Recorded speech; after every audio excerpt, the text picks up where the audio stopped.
근데 나는 제일 가슴 아픈 우리 자매님들이 어떤 분들이냐면은 자기를 꾸미지 않는 분들이에요. 이쁘게 좀 이쁜 옷도 사 입고 그래야 되는데 생전 아니 자기가 무슨 군인이야? 집에 있어도 파마를 해도 꼭 철모 뒤집어 쓴 거 딱 1년 내내 풀어지지도 않는 거 쓰고 앉아갖고 그냥 생전 그냥 마누라라는 게 그냥 맵시 있는 옷 한 번 제대로 입지도 않고. 그럼 남편이 사는 맛이 있어요? 사는 멋이 있어요? 좀 꾸며야죠, 본인이. 예쁜 옷도 좀 사서 입고, 좀 브릿지도 좀 넣었다가, 머리도 그냥 생머리도 했다가, 이쪽으로도 묶었다가, 저쪽으로도 묶었다가, 어느 날 좀 틀어도 올리고, 막 이래야지 그냥 남자가 사는 맛도 있고, 사는 멋도 있을 거 아니에요. 생전 그냥, 옷도 그냥, 신부님, 맵시가 있어야지 옷을 사 입죠. 그러면 좀 살도 좀 빼시고. 그냥 이건 벤지 엉덩이지 구분도 안 되는 그냥 몸매를 가지고 그냥 그냥 몸빼바지만 계속 짚고 이 집에 있으면은 어느 남자가 집에서 가고 싶어요. 본인을 꾸미시라는 거예요. 그래서 남자는요 사는 맛도 있고 사는 멋도 있는 거, 멋도 있어야 돼요. 그래서 예쁜 옷. 남편도 좀 꾸며주고 남편도 좀 나비 넥타이도 좀 하고. 또 남자들도 문제는 문제예요.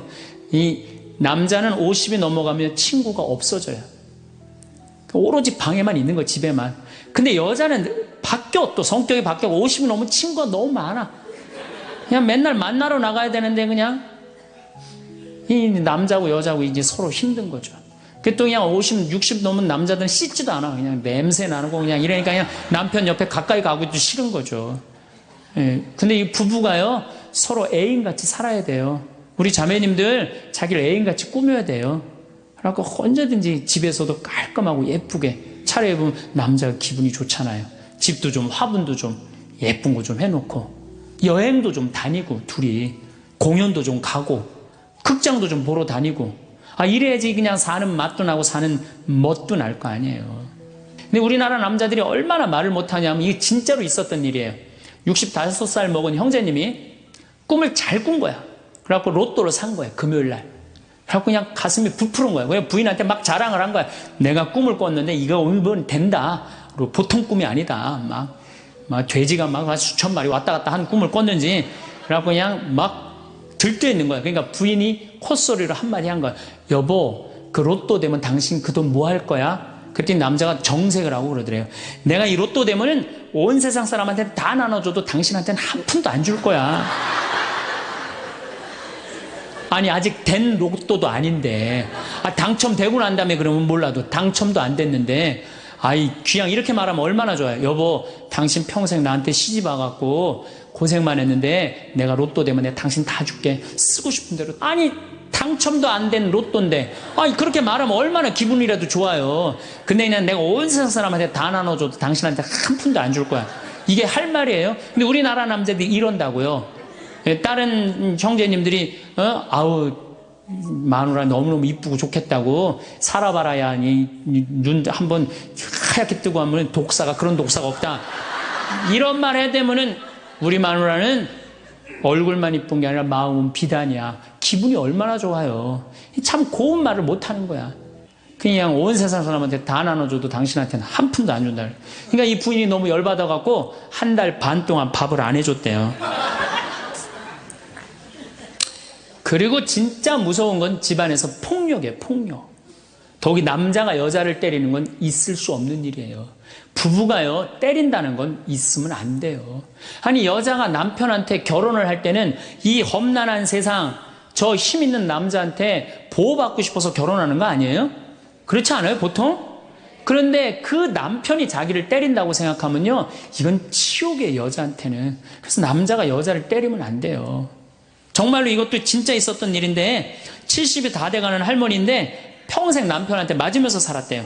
그런데 또 친구 하나가 평생 남편한테 둘이 이제 할머니가 이제 둘이 친구야. 서로 맞고 살아갖고. 근데 그 평생 맞은 할머니가 하루는 이 친구 할머니한테 전화를 한 거야. 막 웃으면서 전화했대.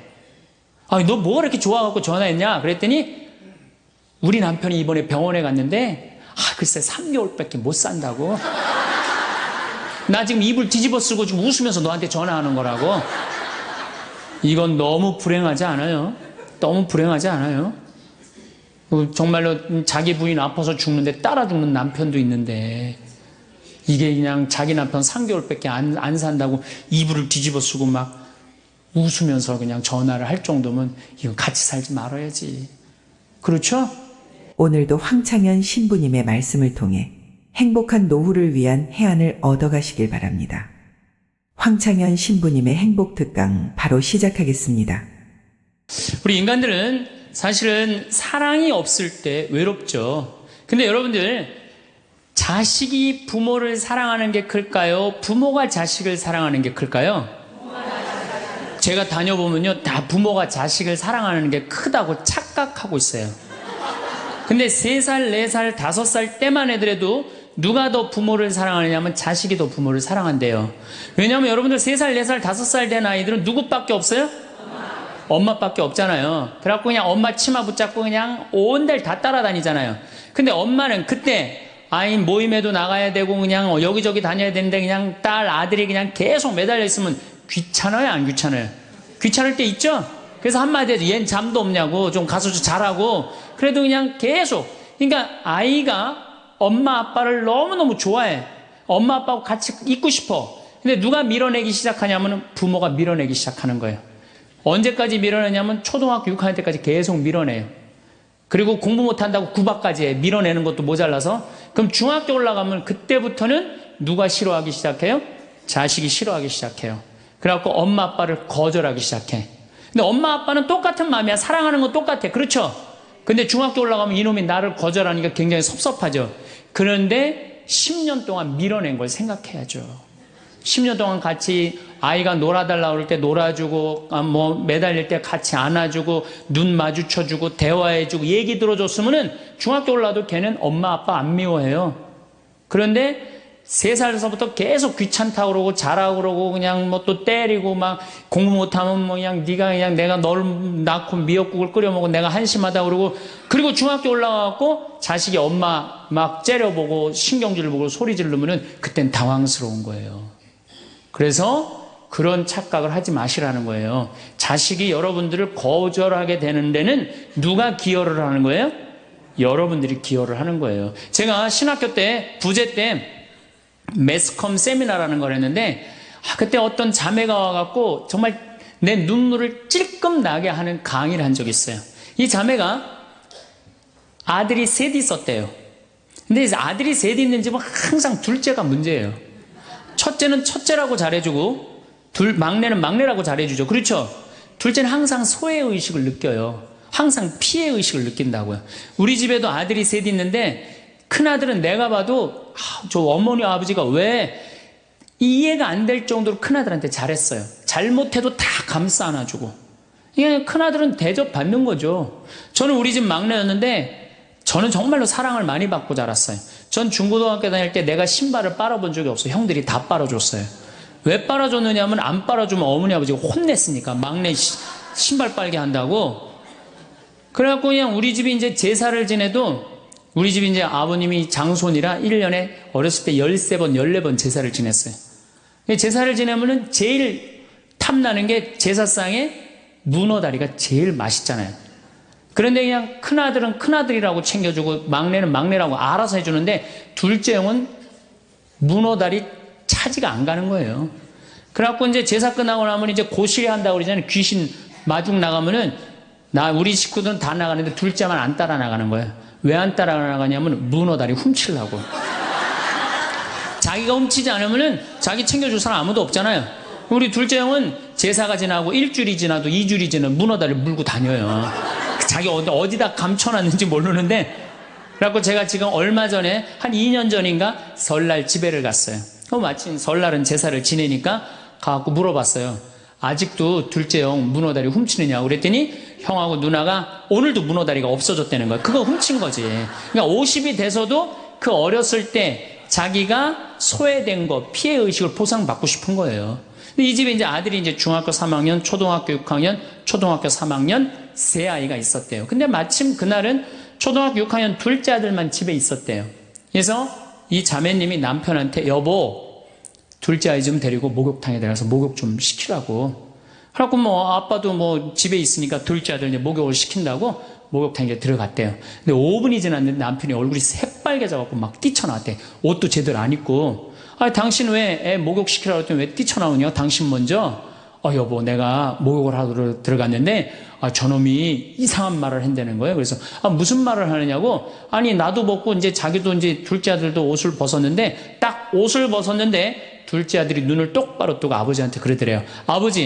아버지도 벗고, 나도 벗었으니까, 우리 남자 대 남자로 아무것도 안 걸쳤으니까 솔직하게 말 좀 해보자고. 그래서 이놈아 무슨 얘기를 하느냐? 아니, 초등학교 6학년 놈이 딱 빨개 벗고 아버지도 벗고 나도 벗었으니까 우리 솔직하게 얘기 좀 해보자고. 그러니까 얼마나 당황스러워요. 그래서 무슨 얘기냐? 그랬더니 아버지는 날 정말로 사랑하는 거냐? 무슨 소리냐? 지난 겨울에 아버지가 밤에 두부 심부름 시켰을 때 난 너무너무 밤에 나가는 게 무서웠다. 왜냐하면은 동네 불량 형들이 걸리면 돈을 뺏고 그래서 난 밤에 나가는 거 너무너무 싫었다. 중학교 3학년 큰형도 있는데 내가 그래서 큰형 왜 안 시키냐고. 그러니까 아버지가 나한테 소리 지르고 나한테 갔다 그래서 내가 울면서 갔다 왔다. 내가 그렇게 무서운데 얼마나 내가 서러웠는지 알았느냐. 그 아버지 나 사랑하는 거냐. 내가 그렇게 마음고생하는 걸 아냐. 뭐 아버지 할 말 없지. 또 아니, 내가 구두 닦았을 땐 한 번도 칭찬도 안 하는데 막내가 아버지 구두 닦으면 그렇게 좋아하고 칭찬하고 500원도 주고 그러는데 왜 나는 한 번도 그런 적이 없느냐. 그리고 우리 아들 셋이서 인사할 때 잘 다녀오시라고 그럴 때 내 머리 쓰다듬은 적 있냐. 한 번도 없다. 막내 머리만 쓰다듬어 줬지. 날 사랑하는 거냐. 아들이 그냥 그렇게 물어보는 거예요. 당황스러운 거죠. 부모는 항상 세 아들 다 사랑한다고 그러지만은 자식이 느끼는 건 너무너무 섭섭했던 거죠. 그래서 이 아빠가 너무너무 당황스러워갖고 그랬대요. 나는 너를 너무 믿었기 때문에 심부름도 시킨 거고, 난 너를 너무너무 믿었기 때문에 막내 어리니까 이렇게 한 거지. 난 이 셋 중에 너를 너무너무 사랑한다. 그리고 너무 당황스러워서 그냥 옷도 그냥 대충 입고 뛰쳐나온 거예요. 그 자리에서 너무 있기 미안해갖고. 그래갖고 제가 어떻게 하나 보라고 그랬더니 문을 빼꼼히 열고 보니까 아들이 눈에는 눈물이 뚝뚝뚝 떨어지는데 입에는 미소가 있더라는 거예요. 아빠가 날 사랑한다고 그러니까. 그러니까 누가 사랑하는 게 커요? 자식이 부모 사랑하는 게 큰 거예요.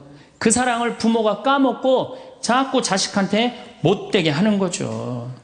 그래서 여러분들 정말로 우리가 부모라는 게 중요해요. 아버지가 없는 자식들은 참 힘들어요. 아버지가 없는 자식들은. 여러분들 그 삼국 통일을 한 궁예, 왕건, 견우, 후백제 거기에 궁예 얘기를 좀 할게요. 궁예가요, 뭐 역사적으로 뭐 확실하진 않지만 47대나 48대 경문왕 아들이었대요. 셋 중에 제일 난 사람이에요. 왕건은 귀족 아들이고 견우는 평민 아들이야.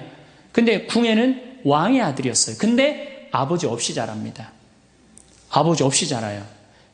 아버지 없이 자라는 사람들은요, 심리학자들이 얘기를 하기가 1살서부터 3살 때까지 가장 중요하대요. 이때 아버지 엄마가 안아주고 뽀뽀해주고 엄마 아빠라고 그럴 때 격려해주고 기저귀 갈아주고 이럴 때 아이들은 뭐가 생기느냐 하면 신뢰심이 생긴대요.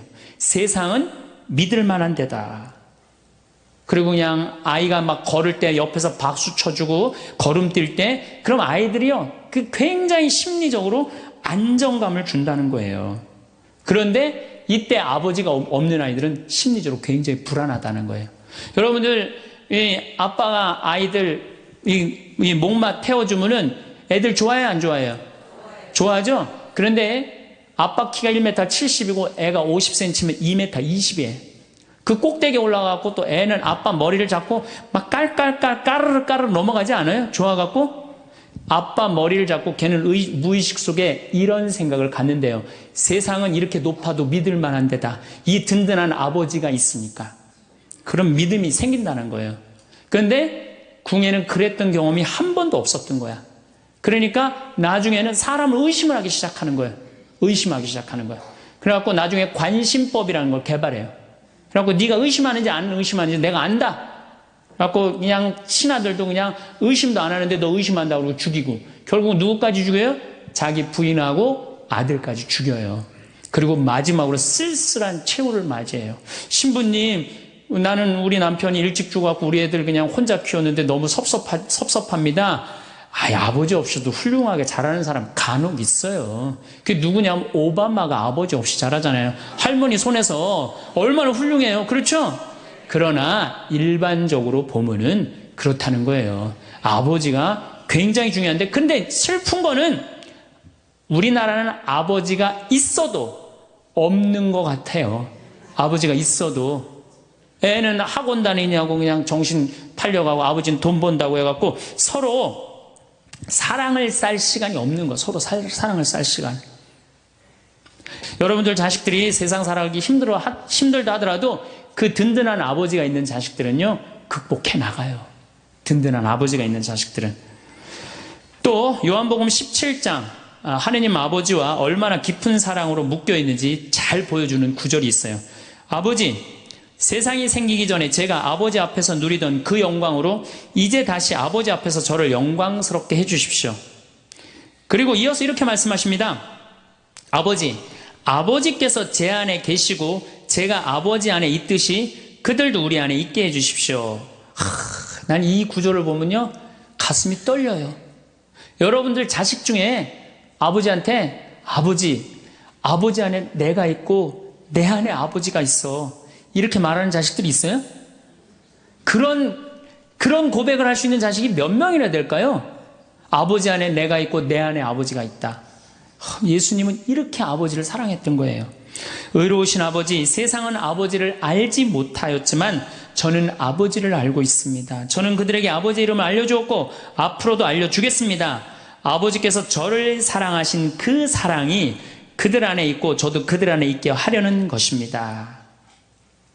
예수님은 그 말씀을 하고 난 다음에 유다의 배반으로 붙잡히세요.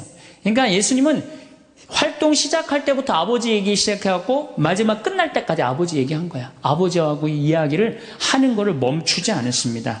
그리고 겟세마니 동산에서도 아버지와 끈끈한 사랑을 보여주시죠. 아버지, 하실 수만 있으시면 이 잔이 저를 비껴가게 해주십시오. 그러나 제가 원하는 대로 하지 마시고 아버지께서 원하시는 대로 하십시오. 요새 이런 아들이 어디 있어요? 제 뜻대로 말고 아버지 뜻대로 하세요. 이런 아들이 어디 있어요? 다 내 뜻대로 해달라고 그래요, 엄마 아버지가. 그렇죠? 근데 예수님은 하느님 아버지가 그렇게 기뻤던 거야. 맨 마지막에 아버지, 이 사람들을 용서하여 주십시오. 그리고 마지막으로 이런 말씀을 하십니다. 아버지, 제 영혼을 아버지 손에 맡깁니다. 그러니까 이 아버지와 철저한 끈으로 묶여 있었던 예수님은 그 마지막 제자들이 다 버리고 도망갔어도 그 아버지에 대한 사랑, 내 안에 아버지가 있고 아버지 안에 내가 있다는 그 기가 막힌 사랑으로 극복하시고 인류 구원의 문을 여신 거예요. 그렇다면 우리나라 아버지들도 이런 아버지가 돼야지. 자식들한테 이런 아버지가 돼야 되는데 이런 아버지가 과연 몇이나 있느냐. 저는 다행히 우리 아버지를 참 잘 만났어요. 전 참 아버지를 좋아해요. 나는 어렸을 때 추억이 아버지하고 매일 토요일날 일요일만 되면 산에 가갖고 도토리 따고 밤 죽고, 또 내가 망보고 아버지가 대추나무 올라가고 막 서리하고 막 이런 거 많이 했어요. 그래갖고 막 걸려갖고 막 대추밭 주인한테 막 욕 먹으면 그냥 얘는 누구냐고 그러면 우리 막내 아들이라고 그러면 그냥 막내 아들 데리고 좋은 거 가르쳐 준다고 그냥. 그리고 어렸을 때 아버지하고 추억 중에 웅덩이가 있어. 웅덩이. 거기에 퍼내면 그 미꾸라지, 그 진흙 안에 미꾸라지 그 잡아내는 정말 그런 추억들이요. 그러니까 지금도 80이 된 아버지를 보면 행복한 거예요. 그리고 시간만 되면 그 아버지 보러 가고 싶고. 그러니까 이제는 효도는 없어요. 뭐만 남아있어? 사랑만 남아있는 거예요. 추억만 남아있는 거예요. 자식하고 얼마나 좋은 시간을 많이 가졌느냐에 따라서 늙었을 때 안 외롭다는 거예요. 어렸을 때 자식하고 한 번도 놀아준 적이 없어. 10살 때까지 놀아줘야 된다는 거예요. 근데 10살 때까지 한 번도 놀아준 적이 없으면은 자식이 늙은 부모들 한 번도 같이 안 놀아준다 이거예요. 그러니까 늙어서 외로운 거는 자식이 못 돼서가 아니라 누가 싸놓은 업보야? 그렇죠. 그러니까 섭섭할 필요 없어요. 자, 그렇다면은 사랑이 없는 엄마, 사랑이 없는 아버지, 엄마도 없고 아버지도 없는 이 세대는 외로울 수밖에 없어요. 그리고 그들은 어차피 떠나게 돼 있어요. 그렇다면 여러분들 옆에 남아있는 건 누구밖에 없어요? 남편. 그렇죠. 50살에 자식들 떠나면 50부터 100살까지 여러분들 옆에 남아있을 수 있는 유일한 사람은 남편밖에 없어요. 근데 여러분들 그 남편한테 잘해요? 옛날에는요, 부모한테 자식이 전부였어요. 왜 옛날에는 부모한테 자식이 전부였느냐면 20살에 결혼해갖고 내가 40살이 되면은 자식이 20살이 돼요. 그러면은 되게 50살까지 밖에 못 살았어요. 그럼 자식이 몇 년 효도하면 되냐면 10년만 효도하면 돼요. 그러면 알아서 죽어줘 주니까. 그러니까 옛날엔 자식이 부모한테 애절해서 안 애절했어요? 애절했어요. 그리고 20살 먹은 아들이 왜 50살 먹은 부모한테 죽지 말라고 왜 그렇게 손가락 깨물어서 입에 단지해주고 허벅지 살 잘라갖고 울며 불며 죽지 말라고 그랬을까요? 20살 된 이 아들은 동생이 17살, 14살, 11살, 8살, 5살, 2살 동생이 줄줄이 있는 거야. 근데 엄마 아빠가 지금 죽으면 이거 누가 키워야 돼? 자기가 키워야 되니까 죽지 말라고 그러는 거예요. 죽어도 이거 누구까지 다 키우고 죽어? 막내까지 키우고 죽어라 이거야. 근데 만약에 우리 엄마 아버지가 막내까지 다 키웠다? 그러면 엄마 아버지 나이가 60이 되는 거예요. 그래서 60까지 산 부모한테 너무 고맙다고 차려준 잔치가 환갑잔치예요. 근데 이 환갑진갑 다 받아먹고 갈 생각을 해요, 안 해요? 안 하잖아요. 이게 큰 문제예요. 그러니까 자식이 모시다가 지치는 거예요. 그러니까 부모 60, 70부터는요 부모 관심 없어요. 그러면은 50 넘어서는 누가 옆에 있어요? 남편밖에 없어요. 여러분들 지금 우리나라 100살 이상이 몇 명이냐면 2,500명이에요. 100살 이상이. 90세 이상이 몇 명이냐면 9만 명이에요. 80세 이상은 몇 명이냐면 80만 명이에요. 70세 이상은 몇 명이냐면 240만 명이에요. 그러니까 이제 안 죽어. 안 죽어요. 여기 죄송하지만 60세 넘으신 분들 손 들어보세요. 손 들어 괜찮아요. 이게 문제라는 거예요, 이게. 자식은 이미 떠나 있고 50 넘었고 60 넘어갖고는 누가 옆에 있어요? 남편밖에 없어요. 그러면은 자식한테 잘해야 됩니까? 남편한테 잘해야 됩니까? 남편한테 잘해야 돼요. 우리나라는요 안사람 바깥사람 제도가 있어요. 그래갖고 안사람은 집에서 애 놓다 죽고 바깥사람 바깥에서 돈 벌다 죽었어요. 근데 이게 의술이 좋고 영양이 좋고 고생을 안 하다 보니까 바깥사람이 50이 넘어도 안 죽는 거야. 안 죽어갖고 직장에서 쫓겨나갖고 집안에 들어와서 안사람이 돼버려요. 딱 안방에 이제 들어앉아 있는 거죠. 예. 근데 집안에 들어와갖고 부인 일을 도와주면 좋은데 도와줘요, 안 도와줘요? 안 도와주고 그냥 할 일 없으니까 마누라 하는 일 챙겨내, 안 챙겨내요? 챙겨내죠? 이게 미치는 거지, 그때부터. 젊었을 때는 맛있는 거 차려놓고 여보 일찍 들어와. 그래도 생전 안 들어오더니 이제 50 넘어서는 굳이 집에 안 들어와도 되는데 때 따라 철 따라 집에 들어오네. 그러니까 여러분들이 자식들 품에 안 하고 키울 때는 외로운지 몰라요. 그렇죠? 근데 자식 떠나고 나면은 체인징 파트너를 해요. 이쁜 자식은 떠나고 쭈글쭈글한 남편이 돌아오는 거야. 그런데 50부터 110살까지 살려면은 젊었을 때 같이 여행 다니는 추억도 있어야 되고 젊었을 때 사랑도 쌓여 있어야지 50 넘어갔고 100살까지 그 추억 먹고 살 거 아니에요. 근데 그런 추억이 하나도 없어. 그 50 넘어갖고 와갖고 그냥 잔소리만 하고 그냥 그러면은 그 남편이 싫은 거예요. 그러니까 서로 한 집에 살지만은 각방 따로 쓰고 외롭게 사는 거죠. 그래도 여러분들은 괜찮아요. 여러분들은, 우리 신부들은요 진짜 불쌍해요. 생각을 해봐요. 20살에 신학교 들어갔어요. 그래서 30에 신부 돼요. 그래갖고 옛날엔 75세 은퇴였어요. 75세 은퇴. 75세는 그래도 괜찮았어요. 은퇴하고 그냥 거의 바로 이제 세상 떠나시니까 요즘 70세로 은퇴가 내려왔어요. 그리고 이제 65세로 내린대요. 65세 은퇴해도 된다. 이렇게 내린대. 왜? 서울교구 우리 보좌 신부님들 뭐 10년, 12년, 13년 하잖아요. 그러니까 빨리 은퇴할 사람 빨리 하고 보좌들 빨리 본당 내보내야 되니까 빨리 은퇴해라 이거야. 그러면은 65세부터 은퇴해갖고 우리 부관장 신부는 110살까지 산단 말이야. 그러면은 20살에 신학교 들어갖고 65세까지 45년 혼자 살아. 그래갖고 65세 은퇴하고 110살까지 또 혼자 살아. 45년, 90년 혼자 사는 거야. 그래서 나는 우리 신부님들 은퇴시키는 거 반대하는 신부예요. 65세 은퇴시켜갖고 다시 보좌 신부로 발령을 내라. 보좌 신부로 발령을 내갖고, 아니, 고해성사 듣게 하면 되잖아요. 아, 얼마나 여러분들 속에 있는 얘기하고 싶은 거 많아요. 그렇죠? 아, 그럼 고해성사 듣게 하고, 또 굳이 신부님들 65세 넘어갖고 강론 안 해도 돼요. 미사 없는 강론하게 하면 되잖아. 강론하라 그러면 또 헨소리 또 하고 헨소리 또 하고 그러실 수 있으니까 얼마나 좋아. 차라리 65세에 은퇴시킬 거면 아예 60에 은퇴를 시켜서 장가를 그냥 보내라. 늙어선 좀 안 해롭게. 농담이에요, 농담. 우리보다는 여러분들이 훨씬 덜 외롭다는 거예요. 그렇지 않아요? 여러분들 남편도 있고 자식도 있고 손자도 있잖아요. 그러면 그 소중한 사람들한테 사랑하면서 살아야지. 우린 사랑할 사람도 없는데 여러분 사랑할 사람이 있잖아요. 그럼 조금만 내가 잘하면 되는데 그게 안 되는 거예요. 우리나라 여자들이요, 이 세상이 너무너무 여자 살기 좋은 세상이 돼갖고 여자들이 지금 뭐가 뭔지도 모르고 살아요. 집에서 남편들, 여러분들 남편들이 200만 원, 300만 원 벌어갖고 돈 갖다 주잖아요. 여러분들 길 지나가다 보면은 여러분들 10,000원 주는 사람 있어요? 지나가는 남자가? 없죠? 남편은 200만 원, 300만 원 한 달 뼈 빠지게 갖고 갖다 주잖아요. 그럼 잘해줘야 될 거 아니야. 그렇지 않아요? 그것도 1, 2년 갖다 준 것도 아니고 20년, 30년 갖다 줬으면 잘해줘야 될 거 아니야. 근데 집에서 그런 기가 막힌 남편 왕대접 해줘요? 개 다음으로 대접해. 개 다음으로.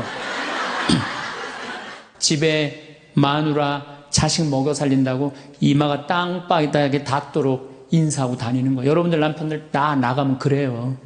그럼 집에서 왕대접 해줘야 될 거 아니야. 집에서도 왕대접 못 받아, 직장에서도 왕대접 못 받아. 어디 가면 왕대접 받아요? 룸사롱 가면 왕대접 받아요. 룸사롱 가면 막 그냥 가슴이 볼랑말랑한 옷 입고 그냥 여자들이 그냥 허벅지 트어진 치마 입고 그냥 머리도 그냥 생머리 싹 하고 그냥 사장님 오셨느냐고 그냥 팔짱도 끼고 그냥 술도 따라주고 그냥 또 그냥 안주 드시라고 그냥 땅콩 오징어 말아갖고 입에 막 넣어주고. 아, 얼마나. 그러니까 30만 원, 40만 원 쓰는 게 안 아까운 거예요. 대한민국의 룸사롱으로 남자를 몰아내는 거 누가 몰아내는 거냐? 여자들이 난 몰아낸다고 생각해요. 여자들이. 마누라라는 게 아침에 출근할 때 보면 막 사자머리를 해갖고 막 귀신 눈을 해갖고 그냥 여보 다녀와 그냥 다녀오게 하고 난 다음에 다녀오라고 그래야지. 예쁘게 차려입고 문 입구에서 여보 다녀와. 그러면 내가 이렇게 이쁜 마누라 있는 집에 돌아와야 돼. 그런 마음으로 나가서 일할 거 아니에요. 사자머리 밥도 제대로 안 챙겨주고 그냥 다녀오라고 그러고. 또 대한민국 남자들은 또 착해요. 또 다녀오랜다고 저녁에 여보 나 다녀왔어. 예.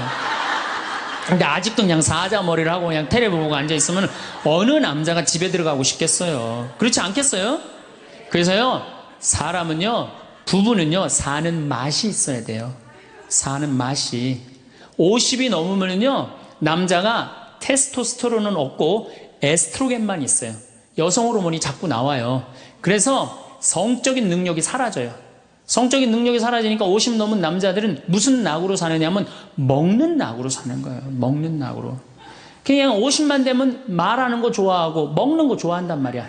근데 이 남자는 50이 넘으면 먹는 걸 좋아하는데 50이 넘은 여자는 이 세상에서 제일 하기 싫은 게 밥이야, 밥.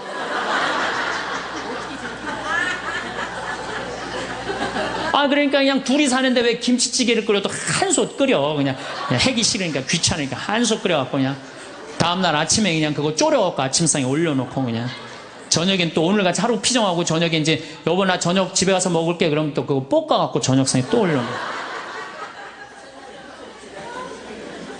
좀 회도 떠갖고 예? 여기 가깝잖아요. 회시장 가갖고 우럭 회 맛있잖아요. 매운탕도 떠갖고 소주도 한 병 사고 그래갖고 그냥 허벅지 트어진 치마 이브닝 드레스도 하나 딱 입고 저녁에 남편 들어오면 여보 이거 내가 한 거야 딱 술 따라주면 남자가 얼마나 살맛이 나요. 사는 맛 나지 않겠어요? 예, 좀 신선로도 좀 해갖고 탁 하고 짜장면도 좀 만들어주고 베트남 국수도 좀 해서 주고 요즘 뭐 또 순대 또 그냥 유명한 데 많잖아요. 전화하면 택배로 다 보내주잖아요. 순대도 탁 썰어갖고 그냥 반 썰어갖고 그냥 소주 한 잔 딱 하고. 신부님 무슨 돈으로 그런 걸 합니까? 애 휴학시키고 자식은 무슨 자식이야. 지금 누구밖에 없어요? 부부밖에 없어요. 애 휴학시키고 그렇게 하세요. 신부님 난 휴학시킬 자식이 없는데 집 잡혀요. 나이 드신 분들은 은행에 가고 집 잡혀가고 다 쓰세요. 자식 물려줄 생각하지 말고. 네. 그래야지 사는 맛으로 사는 거 아니에요. 그리고 부부는 사는 맛으로도 살아야지만 사는 멋으로도 살아야 돼. 사는 멋이 있다. 멋있게 살아야 될 거 아니에요. 근데 나는 제일 가슴 아픈 우리 자매님들이 어떤 분들이냐면은 자기를 꾸미지 않는 분들이에요. 이쁘게 좀 이쁜 옷도 사 입고 그래야 되는데 생전 아니 자기가 무슨 군인이야? 집에 있어도 파마를 해도 꼭 철모 뒤집어 쓴 거 딱 1년 내내 풀어지지도 않는 거 쓰고 앉아갖고 그냥 생전 그냥 마누라라는 게 그냥 맵시 있는 옷 한 번 제대로 입지도 않고. 그럼 남편이 사는 맛이 있어요? 사는 멋이 있어요? 좀 꾸며야죠, 본인이. 예쁜 옷도 좀 사서 입고, 좀 브릿지도 좀 넣었다가, 머리도 그냥 생머리도 했다가, 이쪽으로도 묶었다가, 저쪽으로도 묶었다가, 어느 날 좀 틀어도 올리고, 이래야지 그냥 남자가 사는 맛도 있고, 사는 멋도 있을 거 아니에요. 생전 그냥, 옷도 그냥, 신부님 맵시가 있어야지 옷을 사 입죠. 그러면 좀 살도 좀 빼시고 그냥 이건 벤지 엉덩이지 구분도 안 되는 그냥 몸매를 가지고 그냥 몸빼바지만 계속 짚고 이 집에 있으면은 어느 남자가 집에서 가고 싶어요. 본인을 꾸미시라는 거예요. 그래서 남자는요 사는 맛도 있고 사는 멋도 있는 거, 멋도 있어야 돼요. 그래서 예쁜 옷. 남편도 좀 꾸며주고. 남편도 좀 나비 넥타이도 좀 하고. 남자가 50이 넘으면요 제가 지난 미국에 한번 강의를 갔는데 너무 멋있는 부부를 봤어요. 남편이 한 60쯤 돼 보이는데 식사를 같이 하려고 그러는데 남편이 살짝 머리가 벗겨졌더라고요. 근데 부인이 사각물을 탁 차에 하더라고요. 남편을 바깥에서 만났는데 딱 했는데 부인이 여보 이거 써 탁 씌워주는데 너무 멋있더라고요. 여러분들 백화점에 가갖고 남편 좀 사각모도 좀 멋있는 거 좀 중절모도 멋있는 거 사서 탁 씌우면 얼마나 좋아. 그렇지 않아요? 옷도 이제 50이 넘으면요 단색을 입어야 돼요. 노란색을 입든지 초록색을 입든지 아니면 빨간색을 입든지 그래야지 좀 젊어 보이는데 이거는 그냥 김치 국물 떨어져도 안 보이는 체크무늬 사서 입혀갖고 그냥 1년 내내 빨아주지도 않고 그냥 맛도 없고 멋도 없는 거죠. 그래서 좀 무슨 돈으로 애 휴학시키고 자식은 무슨 자식이에요. 여러분들 이제 50이 넘어가갖고요 여러분들의 유일한 동반자는 누구밖에 없다? 남편밖에 없다. 그럼 남편한테 잘해줘야죠. 제가 여러분들한테 꼭 부탁하고 싶은 거는 옛날에 중세시대는요 성제집 다 팔아갖고 갔어요. 다 팔아서 그냥 예루살렘 가는 걸로 끝나는 거예요. 거기서 죽어도 여한이 없다고. 그러니까 여러분들도 예수님 어제 복음에 자케오 얘기 나왔죠? 그 예리고 얼마나 좋아요. 그리고 그냥 갈릴레아도 좀 호수도 가보고 얼마나 좋아요. 신부님 무슨 돈으로? 애 휴학시키고 그 돈이면 충분해요. 한번 갔다 오면은요 신앙이 틀려지거든요. 성주순례도 가고. 제가 지난 9월인가 작년 9월에 성주순례를 한 40분 하고 갔다 왔는데 어떤 형제님이 70 먹은 형제님이 기가 막힌 말씀을 하시더라고요. 무슨 말씀을 하시냐면은 내 강의를 듣고 집을 잡혀서 왔대요. 근데 가만히 생각을 해보니까 집은 은행에 잡히면 대출을 해준대요. 은행에 잡히면 대출해주잖아요. 근데 나이는 대출해주는 데가 아무 데도 없대요. 여러분들 누가 나이 대출해줘? 한 살이라도 더 먹기 전에 다리에 힘 풀리기 전에 갔다 오셔요. 그리고 내가 성주순례를 가면은 너무 행복해하는 거 자매님들이. 그래갖고 나는 은혜 받아갖고 성제 갖고 그냥 성령을 충만히 받아갖고 10일 동안 저렇게 행복하고 그냥 은총에 그냥 가득한 줄 알았더니 12일 동안 밥을 안 하잖아. 밥을.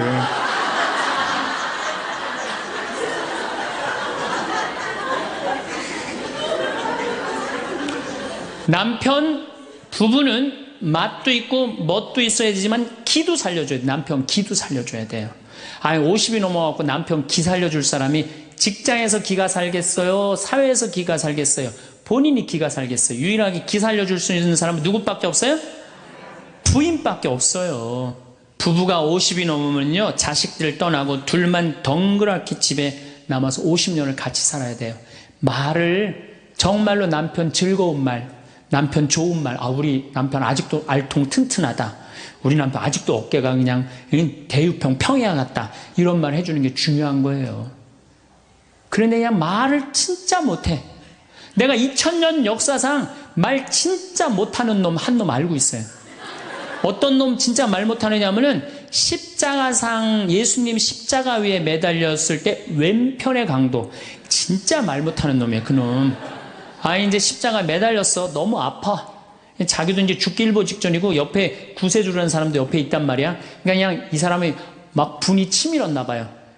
야, 네가 무슨 구세주냐, 네가 구세주라면 너도 살리고 나도 살려봐라, 너도 죽는 주제에 무슨 구세주냐, 막 욕을 해댄 거예요. 그러니까 예수님이 그냥 매달려갖고 아파 죽겠는데 이놈이 이상한 소리 하니까 대꾸도 안 해요. 대꾸도 안 해. 성서 보면은 그냥 가만히 계세요. 근데 내가 2000년 역사상 진짜 말 잘하는 사람 한 사람 알고 있어요. 그게 누구냐면 오른편 강도예요. 얼마나 말을 잘하느냐면은 그렇게 얘기를 하니까 이 왼편에 있는 강도 혼내요. 야, 이놈아, 니놈하고 나는 죽어도 싸, 강도 짓을 했으니까. 근데 저분이야말로 무슨 죄가 있어? 가난한 사람, 병든 사람 함께 해주고 인간 사랑하신 분인데, 그리고 이 강도가 한마디 해요. 주님, 마지막 날에 저를 기억해 주십시오. 그러니까 그냥 예수님이 왼편에 있는 놈한테는 대답도 안 하던 예수님이 그렇게 아파도 오른편에 있는 강도한테 한마디 해요. 너야말로 오늘 나와 낙원에 들 것이다. 이 말 한마디 잘한 바람에 그냥 예수님하고 1호로 천당에 올라간 사람 아니야. 그렇지 않아요? 루카복음 23장에 나오는 얘기예요. 루카복음에. 그러니까 여러분들 남편 칭찬을 해주세요. 남편. 얼마 전에 제가 우리 동창 신부 아버님이 돌아가셔서 장례미사를 갔는데, 마침 그날 어떤 동탄에 있는 본당 총회장님이 은퇴 신부님 10분을 초대해갖고 식사, 보고 초대를 했어요. 부인이 보고 요리를 할 줄 알아갖고. 그래갖고 이제 그 집에 가고 보고를 먹는데, 신부님들, 은퇴 신부님 보니까 머리가 다 벗겨진 거야, 다. 머리가 다 벗겨져갖고 있더라고요. 근데 내가 그날 마침 이제 장례미사를 해갖고 우리 주교님을 뵀는데, 우리 주교님은 그래도 머리가 많이 나셔갖고 모자를 앞에다 쓰신 거예요. 그래갖고 참 보기가 좋더라고요. 주교님이 아주 얼굴이 하얀이 선비같이 생기셨거든요. 그래서 내가 저녁 먹으면서 신부님들은 이렇게 머리가 벗겨졌는데 우리 주교님은 아직도 머리가 나셔갖고 모자를 앞에다 쓰는데 참 보기 좋더라고. 그랬더니 은퇴 신부님 10분이 황 신부 주교님한테 가갖고 샴푸 뭐 쓰는지 좀 알아봐 달라고 막 그러더라고요. 그런데 우리 식사를 한 총회장님, 그 동탄의 총회장님이, 신부님, 저는 40부터 머리가 완전히 벗겨졌는데 한 번도 머리 벗겨진 것 때문에 스트레스 받은 적이 없다는 거예요. 그게 무슨 소리냐? 그랬더니 자기 부인이 40에 본당 사목 임원이었는데 사목회를 하고 집에 들어오면 막 짜증을 내고 들어온대요. 그 문을 열고 딱 한다는 부인이 첫 입을 열어서 하는 소리가 답답해 죽을 뻔했다고. 여보, 사목회가 그렇게 답답해? 그러면 그 부인이 그런데, 여보, 나는 사목회를 하는데 60이 먹은 그 본당의 회장님들이 머리가 빽빽하게 꽉 차 있으면은 그 머리를 보고 회의를 하면 가슴이 답답하다는 거야. 그리고 이제 자기 남편을 보고, 머리가 완전히 대머리인 남편을 보고 한마디 한대요. 이제야 가슴이 뻥 뚫린다고. 이게 얼마나 남편을 기를 살려주는 말이에요. 그렇지 않아요? 그러니까 여자는 맛도 있고 멋도 있고 누구 기도 살려줘? 남편 기도 살려줘야 되는 거예요. 부처님은요 7종류의 아내가 있다고 그래요. 첫째, 남편을 죽이는 아내가 있대요. 더러운 마음을 가지고 남편에 대한 사랑이 없고 남편을 업신여기는 아내. 아내가 권력이 세면 남편이 모든 것을 참고 침묵하기 때문에 그 참느냐고 빨리 죽는데요. 남편을 죽이는 아내가 있대요. 두 번째는 도둑과 같은 아내가 있대. 남편이 힘들게 돈 벌어 갖고 오면은 그거 그냥 막 써갖고 그냥 살림살이 엉망으로 하는 아내. 도둑과 같은 아내. 셋째, 주인과 같은 아내. 주인 행세하는 거죠. 그래갖고 그냥 자기는 일 안 하고 남편 막 시키는 주인과 같은 아내가 있고. 그 다음에 네 번째는 어머니와 같은 아내가 있대요. 항상 남편을 사랑하며 자식 대하는 것처럼 남편을 보호해주는 아내가 있대요. 그 다음에 누이 동생과 같은 아내. 남편을 섬기기를 다하고 자매와 같은 귀여움을 떨고 애교를 떠는 그런 누이 동생과 같은 오빠 하면서 그런 아내가 있다는 거예요. 그 다음에 친구 같은 아내가 있다는 거예요. 직장에서 마치고 피곤해서 돌아오면은 남편을 반가이 맞이해주고 술 한잔을 하면서 하루를 이야기를 나누는 친구 같은 아내. 그 다음에 요건 시대에 좀 안 맞지만은 종과 같은 아내, 남편을 극진히 섬기는 아내가 있다는 거예요. 여러분들이 7번째 중에 몇 번째에 들어가세요?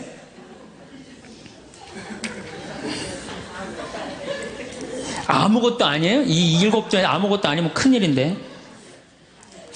근데 우리나라 남자들도 문제예요. 사실은 이 부인한테 참 잘해야 되거든요.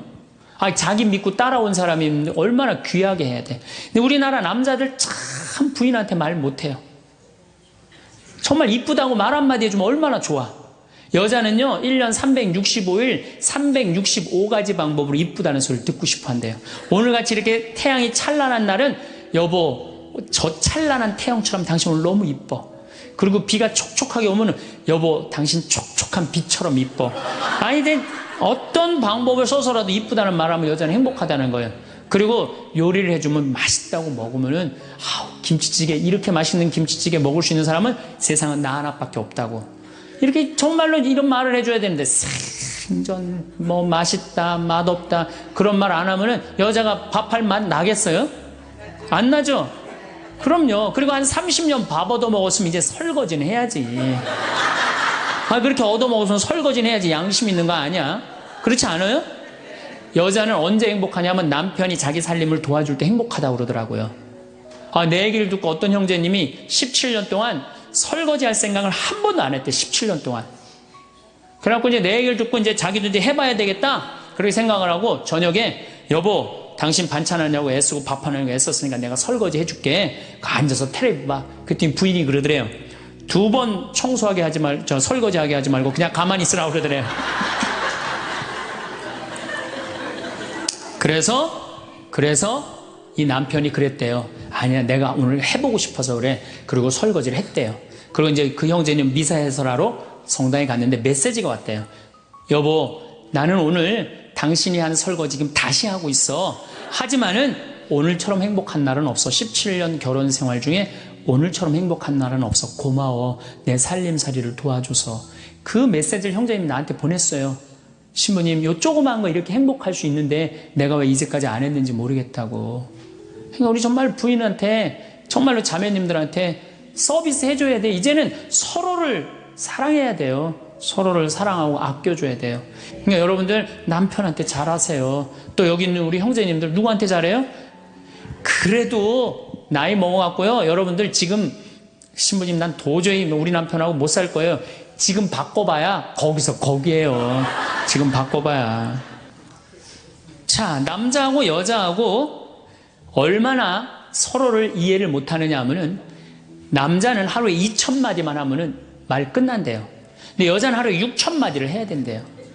그러니까 여자가 훨씬 말이 많은 거죠. 남자는 직장에 갔다 오면 할 말 끝난 거예요. 집에 할 말이 아무것도 없는 2,000마디 이미 다 했는데 할 말. 남자로 사람으로서 할 말 끝났는데 뉴욕의 게리 마카스라는 교수가 이 통계를 냈어요. 그래갖고 여자는 남자가 남편이 집에 들어올 때만 기다리는 거야. 뭐 이웃집 아줌마 얘기도 하고 싶고 본당신부 욕도 하고 싶고 막 그래갖고 기다리고 있는데 남편이 들어와서 여보 그 집 남편은 그렇게 힘들게 돈을 버는데 여자는 맨날 찜질방 다니고 그냥 밍크코트 입고 다니고 정신 나간 여자라고. 그럼 남편은 할 얘기가 없는 거야. 쓸데없는 소리 하지 말고 밥이나 내놓으라고. 그럼 여자는 미치는 거예요. 진짜 괜찮은 남자들은 어떤 남자들이냐면은 그래 여보? 그럼 안 되지. 부인이 살림을 잘 살아야지. 남자가 그렇게 고생을 하는데 추임새를 넣어주고 속으로 외우세요. 500마디, 1000마디, 2000마디. 그래갖고 딱 속으로 4000마디 딱 끝나면 여보 이제 자자. 이래야지 이 남자는 후환이 없는 남편이에요. 여자 말을 들어줘야 돼요. 그래서 남자하고 여자하고 틀린 점이 이거야. 반대로 우리 자매님들은 여자는 흥분을 하면 5분이면 흥분이 끝난대요. 그래갖고 막 장보러 들어와갖고 막 욕을 5분만 하면은 아무 일도 없었던 듯이 부엌에 들어가고 콩나물도 따고 멸치 대가리도 딴대요. 아무 일도 없었던 듯이. 근데 남자는 5분 동안 바가지 긁을 동안 가만히 있는데요. 5분 지나면 그때부터 승질이 나기 시작한대. 근데 남자는 한번 승질이 나면 최소한 30분은 성질을 내야 된대. 그러니까 5분 지나고 나가고 이제 그때부터 이제 여자는 마음이 착 가라앉은 상태에서 저녁 준비를 하는데 그때부터 남자는 이제 거실에서 소리 지르는 거야. 내가 말이야 뭘 잘못했다고 네가 맨날 그러냐고 막 소리 지르면 마음이 가라앉은 여자가 나와서 남자 불을 질러요, 속에다가. 뭐라고 그러냐면 당신은 말만 하면 이렇게 성질을 내고 그러느냐고. 자기는 이미 다 흥분 가라앉은 상태에서 막 성질 내는 남편한테 불은 자기가 질러놓고. 그러면 안 된다는 얘기죠. 30분 동안 길길이 뛰게 놔두란 얘기예요. 승질을 건드려놨으면은. 어쨌든 우리가 이 인생을 외롭게 살고 싶지 않다면은 부부가 사랑하는 수밖에 없어요. 그래야만이 우리 인생이 풍요로워요. 더욱이 여러분들 노년 50년 60년 부부밖에 없어요. 훈련하면 된대요. 그 부부 사랑 훈련하는 그 많은 책자를 읽어보면요, 그 서로 훈련이 안 돼 있어서 그렇지 훈련하면 서로 사랑한대요. 그리고 외롭지 않다는 거예요. 우리 인간들은 사실은 사랑이 없을 때 외롭죠. 근데 여러분들, 자식이 부모를 사랑하는 게 클까요? 부모가 자식을 사랑하는 게 클까요? 제가 다녀보면요, 다 부모가 자식을 사랑하는 게 크다고 착각하고 있어요. 근데 3살, 4살, 5살 때만 해더라도 누가 더 부모를 사랑하느냐면 자식이 더 부모를 사랑한대요. 왜냐하면 여러분들 3살, 4살, 5살 된 아이들은 누구밖에 없어요? 엄마밖에 없잖아요. 그래갖고 그냥 엄마 치마 붙잡고 그냥 온 데를 다 따라다니잖아요. 근데 엄마는 그때 아이 모임에도 나가야 되고 그냥 여기저기 다녀야 되는데 그냥 딸, 아들이 그냥 계속 매달려 있으면 귀찮아요, 안 귀찮아요? 귀찮을 때 있죠? 그래서 한마디 해도 얜 잠도 없냐고, 좀 가서 좀 자라고. 그래도 그냥 계속. 그러니까 아이가 엄마 아빠를 너무너무 좋아해. 엄마 아빠하고 같이 있고 싶어. 근데 누가 밀어내기 시작하냐면 부모가 밀어내기 시작하는 거예요. 언제까지 밀어내냐면 초등학교 6학년 때까지 계속 밀어내요. 그리고 공부 못한다고 구박까지 해. 밀어내는 것도 모자라서. 그럼 중학교 올라가면 그때부터는 누가 싫어하기 시작해요? 자식이 싫어하기 시작해요. 그래갖고 엄마 아빠를 거절하기 시작해. 근데 엄마 아빠는 똑같은 마음이야. 사랑하는 건 똑같아. 그렇죠? 근데 중학교 올라가면 이놈이 나를 거절하니까 굉장히 섭섭하죠. 그런데 10년 동안 밀어낸 걸 생각해야죠. 10년 동안 같이 아이가 놀아달라고 그럴 때 놀아주고, 매달릴 때 같이 안아주고, 눈 마주쳐주고, 대화해주고, 얘기 들어줬으면은 중학교 올라도 걔는 엄마 아빠 안 미워해요. 그런데 3살에서부터 계속 귀찮다고 그러고 자라고 그러고 그냥 뭐 또 때리고 막 공부 못하면 뭐 그냥 네가 그냥 내가 널 낳고 미역국을 끓여 먹고 내가 한심하다 그러고, 그리고 중학교 올라가고 자식이 엄마 막 째려보고 신경질을 보고 소리 지르면은 그땐 당황스러운 거예요. 그래서 그런 착각을 하지 마시라는 거예요. 자식이 여러분들을 거절하게 되는 데는 누가 기여를 하는 거예요? 여러분들이 기여를 하는 거예요. 제가 신학교 때 부제 때 매스컴 세미나라는 걸 했는데, 그때 어떤 자매가 와갖고 정말 내 눈물을 찔끔 나게 하는 강의를 한 적이 있어요. 이 자매가 아들이 셋 있었대요. 근데 아들이 셋 있는 집은 항상 둘째가 문제예요. 첫째는 첫째라고 잘해주고 막내는 막내라고 잘해주죠. 그렇죠? 둘째는 항상 소외의식을 느껴요. 항상 피해의식을 느낀다고요. 우리 집에도 아들이 셋 있는데 큰아들은 내가 봐도 저 어머니 아버지가 왜 이해가 안 될 정도로 큰아들한테 잘했어요. 잘못해도 다 감싸 안아주고. 이게 큰아들은 대접받는 거죠. 저는 우리 집 막내였는데 저는 정말로 사랑을 많이 받고 자랐어요. 전 중고등학교 다닐 때 내가 신발을 빨아본 적이 없어요. 형들이 다 빨아줬어요. 왜 빨아줬느냐면 안 빨아주면 어머니 아버지가 혼냈으니까, 막내 신발 빨게 한다고.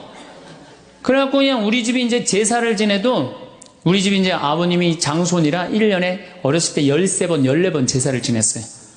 제사를 지내면은 제일 탐나는 게 제사상에 문어다리가 제일 맛있잖아요. 그런데 그냥 큰아들은 큰아들이라고 챙겨주고 막내는 막내라고 알아서 해주는데 둘째 형은 문어다리 차지가 안 가는 거예요. 그래갖고 이제 제사 끝나고 나면 이제 고시리 한다고 그러잖아요. 귀신 마중 나가면은 우리 식구들은 다 나가는데 둘째만 안 따라 나가는 거예요. 왜 안 따라 나가냐면 문어다리 훔치려고. 자기가 훔치지 않으면은 자기 챙겨줄 사람 아무도 없잖아요. 우리 둘째 형은 제사가 지나고 1주일이 지나도 2주일이 지나면 문어다리 물고 다녀요. 자기 어디다 감춰놨는지 모르는데. 그래갖고 제가 지금 얼마 전에 한 2년 전인가 설날 집회를 갔어요. 마침 설날은 제사를 지내니까 가갖고 물어봤어요. 아직도 둘째 형 문어다리 훔치느냐고 그랬더니 형하고 누나가 오늘도 문어다리가 없어졌다는 거야. 그거 훔친 거지. 그러니까 50이 돼서도 그 어렸을 때 자기가 소외된 거, 피해의식을 보상받고 싶은 거예요. 근데 이 집에 이제 아들이 이제 중학교 3학년, 초등학교 6학년, 초등학교 3학년 세 아이가 있었대요. 근데 마침 그날은 초등학교 6학년 둘째 아들만 집에 있었대요. 그래서 이 자매님이 남편한테 여보, 둘째 아이 좀 데리고 목욕탕에 들어가서 목욕 좀 시키라고. 그래갖고 뭐 아빠도 뭐 집에 있으니까 둘째 아들 이제 목욕을 시킨다고 목욕탕에 들어갔대요. 근데 5분이 지났는데 남편이 얼굴이 새빨개져갖고 막 뛰쳐나왔대. 옷도 제대로 안 입고. 아, 당신 왜 애 목욕 시키라고 했더니 왜 뛰쳐나오냐? 당신 먼저. 여보, 내가 목욕을 하러 들어갔는데 저놈이 이상한 말을 한다는 거예요. 그래서 무슨 말을 하느냐고. 아니, 나도 벗고 이제 자기도 이제 둘째 아들도 옷을 벗었는데 딱 옷을 벗었는데 둘째 아들이 눈을 똑바로 뜨고 아버지한테 그러더래요. 아버지도 벗고 나도 벗었으니까 우리 남자 대 남자로 아무것도 안 걸쳤으니까 솔직하게 말 좀 해보자고. 그래서 이놈아 무슨 얘기를 하느냐. 아니, 초등학교 6학년 놈이 딱 빨개 벗고 아버지도 벗고 나도 벗었으니까 우리 솔직하게 얘기 좀 해보자고. 그러니까 얼마나 당황스러워요. 그래서 무슨 얘기냐 그랬더니 아버지는 날 정말로 사랑하는 거냐. 무슨 소리냐. 지난 겨울에 아버지가 밤에 두부 심부름 시켰을 때 난 너무너무 밤에 나가는 게 무서웠다. 왜냐하면은 동네에 불량 형들이 걸리면 돈을 뺏고 그래서 난 밤에 나가는 거 너무너무 싫었다. 중학교 3학년 큰형도 있는데 내가 그래서 큰형 왜 안 시키냐고. 그러니까 아버지가 나한테 소리 지르고 나한테 갔다 그래서 내가 울면서 갔다 왔다. 내가 그렇게 무서운데 얼마나 내가 서러웠는지 알았느냐. 그 아버지 나 사랑하는 거냐. 내가 그렇게 마음고생하는 걸 아냐. 뭐 아버지 할 말 없지. 또 아니, 내가 구두 닦았을 땐 한 번도 칭찬도 안 하는데 막내가 아버지 구두 닦으면 그렇게 좋아하고 칭찬하고 500원도 주고 그러는데 왜 나는 한 번도 그런 적이 없느냐. 그리고 우리 아들 셋이서 인사할 때 잘 다녀오시라고 그럴 때 내 머리 쓰다듬은 좀 있냐. 한 번도 없다. 막내 머리만 쓰다듬으면 좋지. 날 사랑하는 거냐. 아들이 그냥 그렇게 물어보는 거예요. 당황스러운 거죠. 부모는 항상 세 아들 다 사랑한다고 그러지만은 자식이 느끼는 건 너무너무 섭섭했던 거죠. 그래서 이 아빠가 너무너무 당황스러워갖고 그랬대요. 나는 너를 너무 믿었기 때문에 심부름도 시킨 거고 난 너를 너무너무 믿었기 때문에 막내 어리니까 이렇게 한 거지. 난 이 셋 중에 너를 너무너무 사랑한다. 그리고 너무 당황스러워서 그냥 옷도 그냥 대충 입고 뛰쳐나온 거예요. 그 자리에서 너무 있기 미안해갖고. 그래갖고 제가 어떻게 하나 보라고 그랬더니 문을 빼꼼히 열고 보니까 아들이 눈에는 눈물이 뚝뚝뚝 떨어지는데 입에는 미소가 있더라는 거예요. 아빠가 날 사랑한다고 그러니까. 그러니까 누가 사랑하는 게 커요? 자식이 부모 사랑하는 게 큰 거예요. 그 사랑을 부모가 까먹고 자꾸 자식한테 못되게 하는 거죠. 그래서 여러분들 정말로 우리가 부모라는 게 중요해요. 아버지가 없는 자식들은 참 힘들어요. 아버지가 없는 자식들은. 여러분들 그 삼국 통일을 한 궁예, 왕건, 견우, 후백제 거기에 궁예 얘기를 좀 할게요. 궁예가요, 뭐 역사적으로 뭐 확실하진 않지만 47대나 48대 경문왕 아들이었대요. 셋 중에 제일 난 사람이에요. 왕건은 귀족 아들이고 견우는 평민 아들이야. 근데 궁예는 왕의 아들이었어요. 근데 아버지 없이 자랍니다. 아버지 없이 자라요. 아버지 없이 자라는 사람들은요, 심리학자들이 얘기를 하기가 1살서부터 3살 때까지 가장 중요하대요.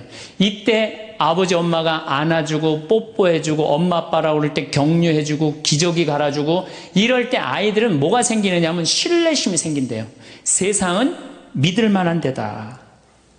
그리고 그냥 아이가 막 걸을 때 옆에서 박수 쳐주고 걸음 뛸 때 그럼 아이들이요, 그 굉장히 심리적으로 안정감을 준다는 거예요.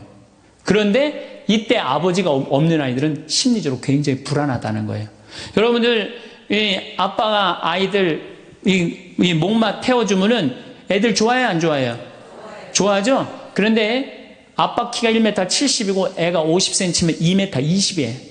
그 꼭대기에 올라가고 또 애는 아빠 머리를 잡고 막 깔깔깔 까르르 넘어가지 않아요? 좋아갖고 아빠 머리를 잡고 걔는 무의식 속에 이런 생각을 갖는데요. 세상은 이렇게 높아도 믿을 만한 데다. 이 든든한 아버지가 있으니까. 그런 믿음이 생긴다는 거예요. 그런데 궁예는 그랬던 경험이 한 번도 없었던 거야.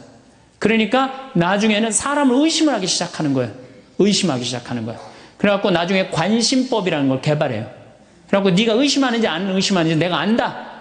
그래갖고 그냥 신하들도 그냥 의심도 안 하는데 너 의심한다고 그러고 죽이고, 결국 누구까지 죽여요?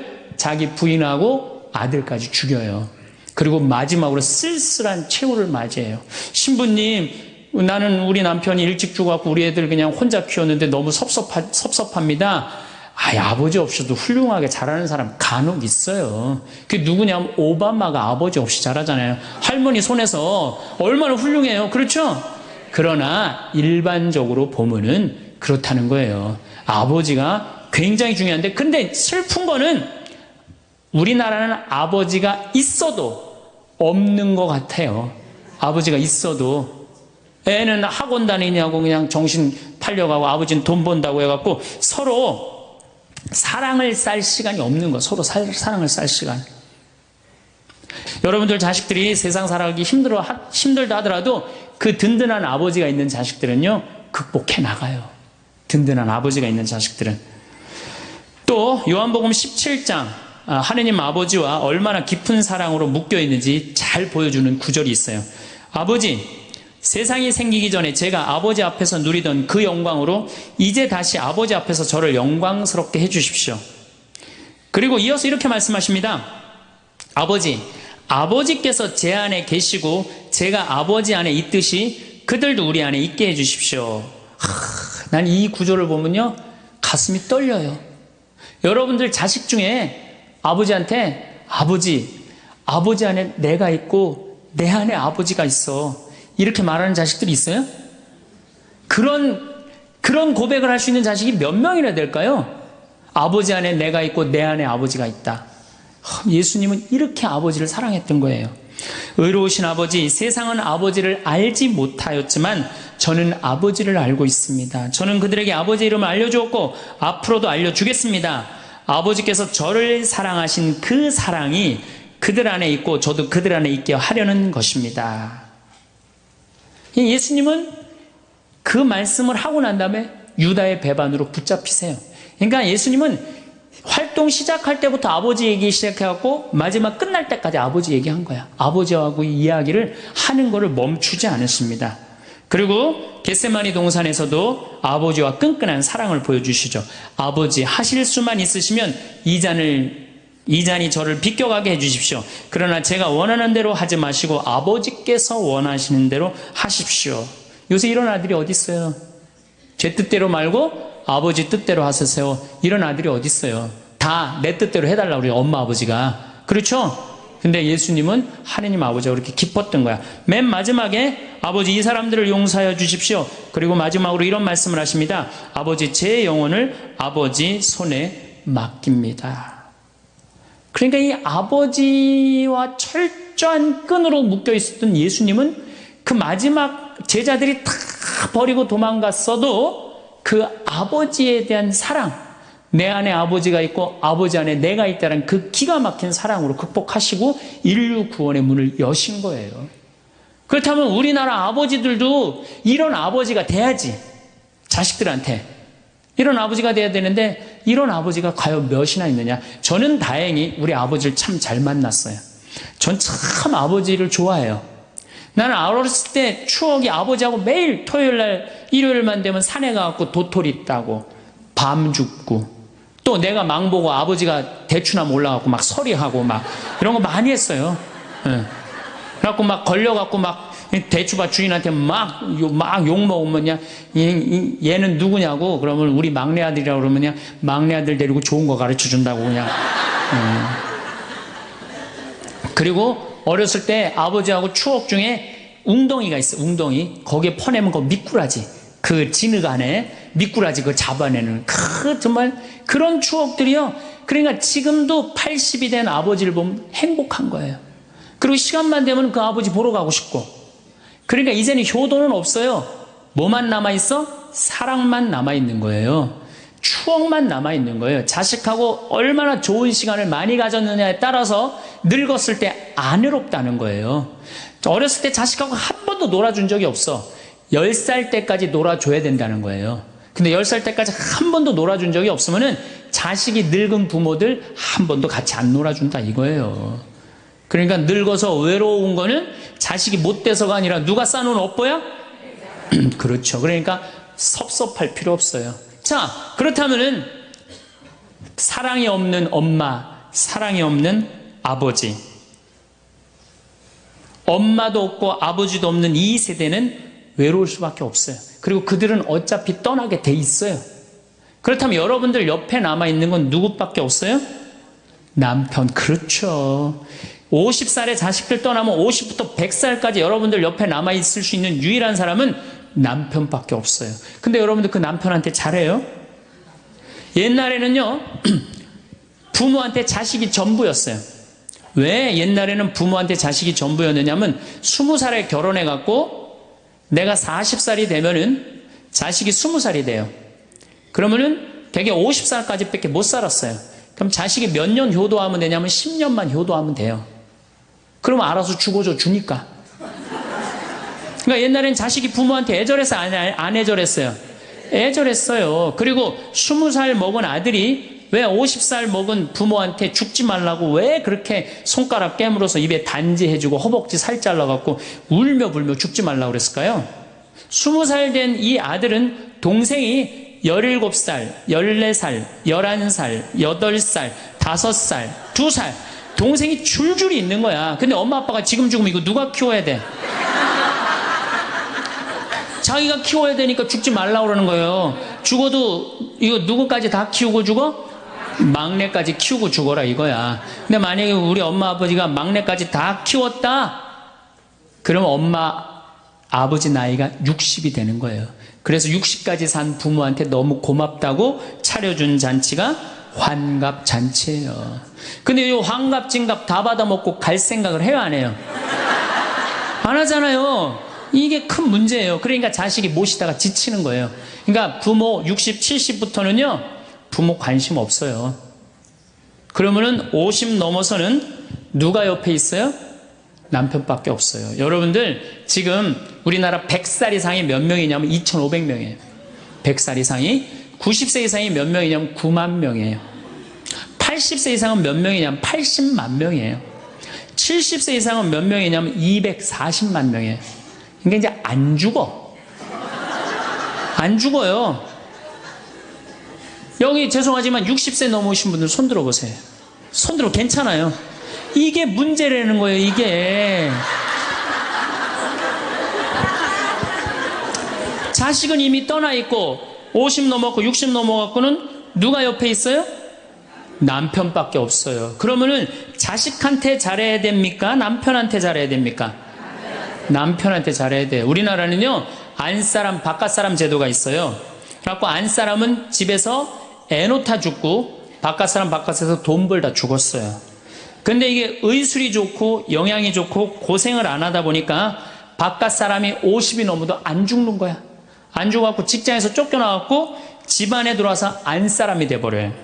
딱 안방에 이제 들어앉아 있는 거죠. 예. 근데 집안에 들어와갖고 부인 일을 도와주면 좋은데 도와줘요 안 도와줘요? 안 도와주고 그냥 할 일 없으니까 마누라 하는 일 챙겨내 안 챙겨내요? 챙겨내죠? 이게 미치는 거지 그때부터.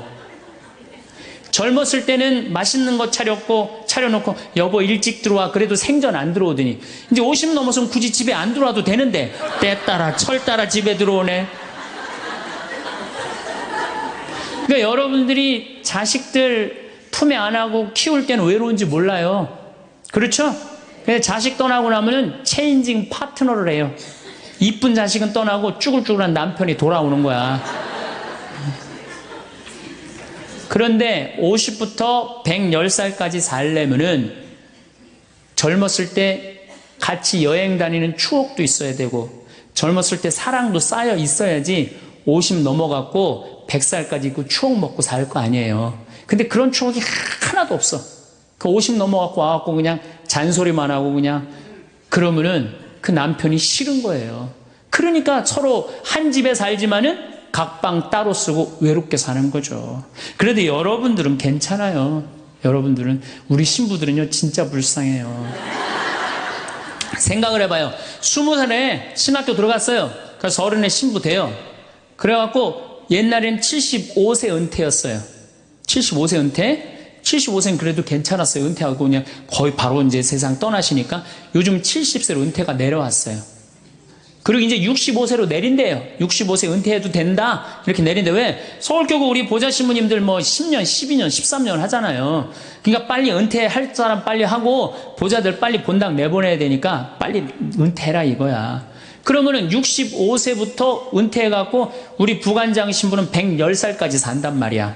그러면은 20살에 신학교 들어갖고 65세까지 45년 혼자 살아. 그래갖고 65세 은퇴해갖고 110살까지 또 혼자 살아. 45년, 90년 혼자 사는 거야. 그래서 나는 우리 신부님들 은퇴시키는 거 반대하는 신부예요. 65세 은퇴시켜갖고 다시 보좌 신부로 발령을 내라. 보좌 신부로 발령을 내갖고 아니 고해성사 듣게 하면 되잖아요. 아 얼마나 여러분들 속에 있는 얘기하고 싶은 거 많아요. 그렇죠? 아 그럼 고해성사 듣게 하고 또 굳이 신부님들 65세 넘어가고 강론 안 해도 돼요. 미사 없는 강론하게 하면 되잖아. 강론하라 그러면 또 헨소리 또 하고 헨소리 또 하고 그러실 수 있으니까 얼마나 좋아. 차라리 65세에 은퇴시킬 거면 아예 60에 은퇴를 시켜서 장가를 그냥 보내라. 늙어선 좀 안 해롭게. 농담이에요. 농담. 우리보다는 여러분들이 훨씬 덜 외롭다는 거예요. 그렇지 않아요? 여러분들 남편도 있고 자식도 있고 손자도 있잖아요. 그러면 그 소중한 사람들한테 사랑하면서 살아야지. 우린 사랑할 사람도 없는데 여러분 사랑할 사람이 있잖아요. 그럼 조금만 내가 잘하면 되는데 그게 안 되는 거예요. 우리나라 여자들이요. 이 세상이 너무너무 여자 살기 좋은 세상이 돼갖고 여자들이 지금 뭐가 뭔지도 모르고 살아요. 집에서 남편들 여러분들 남편들이 200만 원 300만 원 벌어갖고 돈 갖다 주잖아요. 여러분들 길 지나가다 보면은 여러분들 10,000원 주는 사람 있어요? 지나가는 남자가? 없죠? 남편은 200만 원 300만 원 한 달 뼈 빠지게 갖고 갖다 주잖아요. 그럼 잘해줘야 될 거 아니야. 그렇지 않아요? 그것도 1, 2년 갖다 준 것도 아니고 20년 30년 갖다 줬으면 잘해줘야 될 거 아니야. 근데 집에서 그런 기가 막힌 남편 왕대접 해줘요? 개 다음으로 대접은 개 다음으로. 집에 마누라 자식 먹여 살린다고 이마가 땅바닥에 닿도록 인사하고 다니는 거예요. 여러분들 남편들 다 나가면 그래요. 그럼 집에서 왕대접 해줘야 될 거 아니야. 집에서도 왕대접 못 받아. 직장에서도 왕대접 못 받아. 어디 가면 왕대접 받아요. 룸사롱 가면 왕대접 받아요. 룸사롱 가면 막 그냥 가슴이 볼랑말랑한 옷 입고 그냥 여자들이 그냥 허벅지 뜯어진 치마 입고 그냥 머리도 그냥 생머리 싹 하고 그냥 사장님 오셨느냐고 그냥 팔짱도 끼고 그냥 술도 따라주고 그냥 또 그냥 안주 드시라고 그냥 땅콩 오징어 말아갖고 입에 막 넣어주고. 아 얼마나. 그러니까 30만 원 40만 원 쓰는 게 안 아까운 거예요. 대한민국의 룸사롱으로 남자를 몰아내는 거 누가 몰아내는 거냐? 여자들이 난 몰아낸다고 생각해요. 여자들이. 마누라라는 게 아침에 출근할 때 보면 막 사자머리를 해갖고 막 귀신 눈을 해갖고 그냥 여보 다녀와 그냥 다녀오게 하고 난 다음에 다녀오라고 그래야지. 예쁘게 차려입고 문 입구에서 여보 다녀와. 그러면 내가 이렇게 이쁜 마누라 있는 집에 돌아와야 돼. 그런 마음으로 나가서 일할 거 아니에요. 사자머리 밥도 제대로 안 챙겨주고 그냥 다녀오라고 그러고. 또 대한민국 남자들은 또 착해요. 또 다녀오랜다고 저녁에 여보 나 다녀왔어. 예. 근데 아직도 그냥 사자머리를 하고 그냥 텔레비 보고 앉아있으면 어느 남자가 집에 들어가고 싶겠어요. 그렇지 않겠어요? 그래서요 사람은요 부부는요 사는 맛이 있어야 돼요. 사는 맛이. 50이 넘으면요 남자가 테스토스테론은 없고 에스트로겐만 있어요. 여성 호르몬이 자꾸 나와요. 그래서 성적인 능력이 사라져요. 성적인 능력이 사라지니까 50 넘은 남자들은 무슨 낙으로 사느냐면 먹는 낙으로 사는 거예요. 먹는 낙으로. 그냥 50만 되면 말하는 거 좋아하고 먹는 거 좋아한단 말이야. 근데 이 남자는 50이 넘으면 먹는 걸 좋아하는데 50이 넘은 여자는 이 세상에서 제일 하기 싫은 게 밥이야. 밥.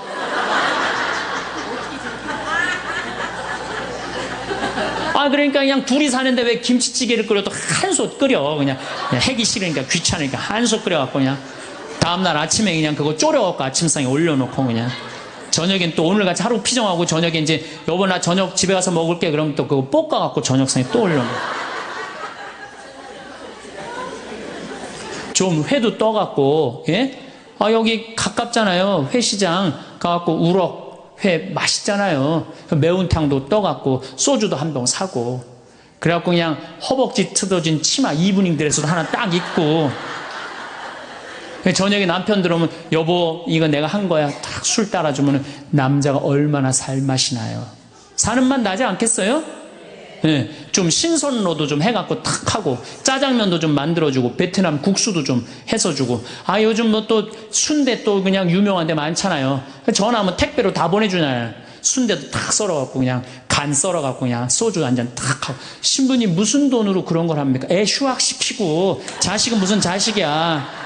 지금 누구밖에 없어요? 부부밖에 없어요. 애 휴학시키고 그렇게 하세요.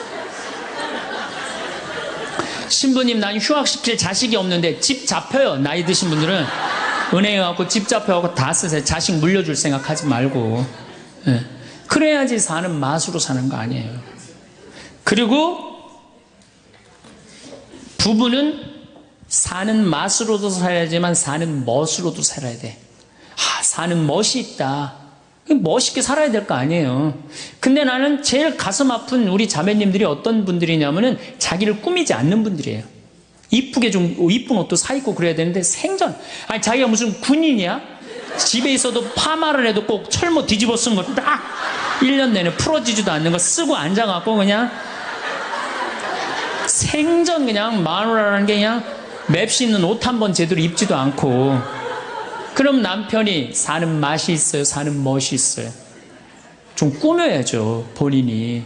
예쁜 옷도 좀 사서 입고, 좀 브릿지도 좀 넣었다가, 머리도 그냥 생머리도 했다가, 이쪽으로도 묶었다가, 저쪽으로도 묶었다가, 어느 날 좀 틀어도 올리고, 이래야지 그냥 남자가 사는 맛도 있고, 사는 멋도 있을 거 아니에요. 생전 그냥, 옷도 그냥, 신부님 맵시가 있어야지 옷을 사 입죠. 그러면 좀 살도 좀 빼시고, 그냥 이건 벤지 엉덩이지 구분도 안 되는 그냥 몸매를 가지고 그냥 몸빼바지만 계속 짚고 이 집에 있으면은 어느 남자가 집에서 가고 싶어요.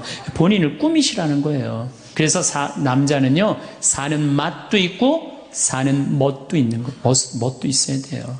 그래서 예쁜 옷, 남편도 좀 꾸며주고, 남편도 좀 나비 넥타이도 좀 하고. 남자가 50이 넘으면요, 제가 지난 미국에 한번 강의를 갔는데 너무 멋있는 부부를 봤어요. 남편이 한 60쯤 돼 보이는데 식사를 같이 하려고 그러는데 남편이 살짝 머리가 벗겨졌더라고요. 근데 부인이 사각물을 탁 차에 하더라고요. 남편을 바깥에서 만났는데 딱 했는데 부인이 여보 이거 써 탁 씌워주는데 너무 멋있더라고요. 여러분들 백화점에 가갖고 남편 좀 사각모도 좀 멋있는 거 좀 중절모도 멋있는 거 사서 탁 씌우면 얼마나 좋아. 그렇지 않아요? 옷도 이제 50이 넘으면요 단색을 입어야 돼요. 노란색을 입든지 초록색을 입든지 아니면 빨간색을 입든지 그래야지 좀 젊어 보이는데, 이거는 그냥 김치국물 떨어져도 안 보이는 체크무늬 사서 입혀갖고 그냥 1년 내내 빨아주지도 않고 그냥 맛도 없고 멋도 없는 거죠. 그래서 좀 무슨 돈으로 애 휴학시키고, 자식은 무슨 자식이에요. 여러분들 이제 50이 넘어가갖고요, 여러분들의 유일한 동반자는 누구밖에 없다? 남편밖에 없다. 그럼 남편한테 잘해줘야죠. 제가 여러분들한테 꼭 부탁하고 싶은 거는, 옛날에 중세시대는요 성제 집 다 팔아갖고 갔어요. 다 팔아서 그냥 예루살렘 가는 걸로 끝나는 거예요. 거기서 죽어도 여한이 없다고. 그러니까 여러분들도 예수님 어제 복음에 자케오 얘기 나왔죠? 그거 예리고 얼마나 좋아요. 그리고 그냥 갈릴레아도 좀 호수도 가보고 얼마나 좋아요. 신부님 무슨 돈으로? 휴학시키고 그 돈이면 충분해요. 한번 갔다 오면은요 신앙이 틀려지거든요. 성주순례도 가고, 제가 지난 9월인가 작년 9월에 성주순례를 한 40분 하고 갔다 왔는데, 어떤 형제님이 70 먹은 형제님이 기가 막힌 말씀을 하시더라고요. 무슨 말씀을 하시냐면은 내 강의를 듣고 집을 잡혀서 왔대요. 근데 가만히 생각을 해보니까 집은 은행에 잡히면 대출을 해준대요. 은행에 잡히면 대출해주잖아요. 근데 나이는 대출해주는 데가 아무 데도 없대요. 여러분들 누가 나이 대출해줘? 한 살이라도 더 먹기 전에, 다리에 힘 풀리기 전에 갔다 오셔요. 그리고 내가 성주순례를 가면은 너무 행복해하는 거야, 자매님들이. 그래갖고 나는 은혜 받아갖고 성제 갖고 그냥 성령을 충만히 받아갖고 10일 동안 저렇게 행복하고 그냥 은총에 그냥 가득한 줄 알았더니 12일 동안 밥을 안 하잖아, 밥을.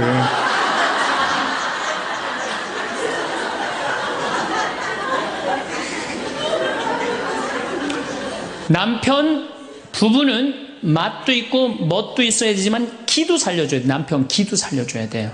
아니 50이 넘어갖고 남편 기 살려줄 사람이 직장에서 기가 살겠어요? 사회에서 기가 살겠어요? 본인이 기가 살겠어요? 유일하게 기 살려줄 수 있는 사람은 누구밖에 없어요? 부인밖에 없어요. 부부가 50이 넘으면요, 자식들 떠나고 둘만 덩그랗게 집에 남아서 50년을 같이 살아야 돼요. 말을 정말로 남편 즐거운 말, 남편 좋은 말, 우리 남편 아직도 알통 튼튼하다, 우리 남편 아직도 어깨가 그냥 대유평 평야 같다, 이런 말 해주는 게 중요한 거예요. 그런데 그냥 말을 진짜 못해. 내가 2000년 역사상 말 진짜 못하는 놈 한 놈 알고 있어요. 어떤 놈 진짜 말 못하느냐면은 십자가상, 예수님 십자가 위에 매달렸을 때 왼편의 강도, 진짜 말 못하는 놈이에요, 그놈. 이제 십자가 매달렸어. 너무 아파. 자기도 이제 죽기 일보 직전이고 옆에 구세주라는 사람도 옆에 있단 말이야. 그냥 이 사람이 막 분이 치밀었나 봐요. 야, 네가 무슨 구세주냐? 네가 구세주라면 너도 살리고 나도 살려봐라. 너도 죽는 주제에 무슨 구세주냐? 막 욕을 해댄 거예요. 그러니까 예수님이 그냥 매달려갖고 아파 죽겠는데 이놈이 이상한 소리 하니까 대꾸도 안 해요. 대꾸도 안 해. 성서 보면은 그냥 가만히 계세요.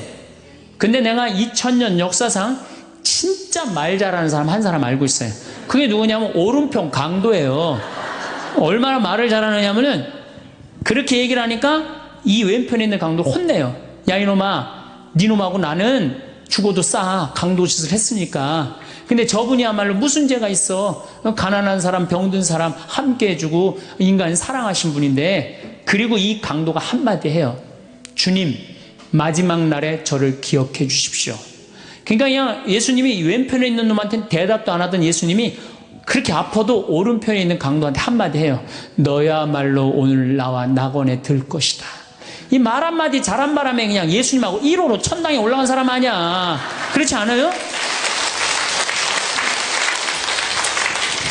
루카복음 23장에 나오는 얘기예요. 루카복음에. 그러니까 여러분들 남편 칭찬을 해주세요.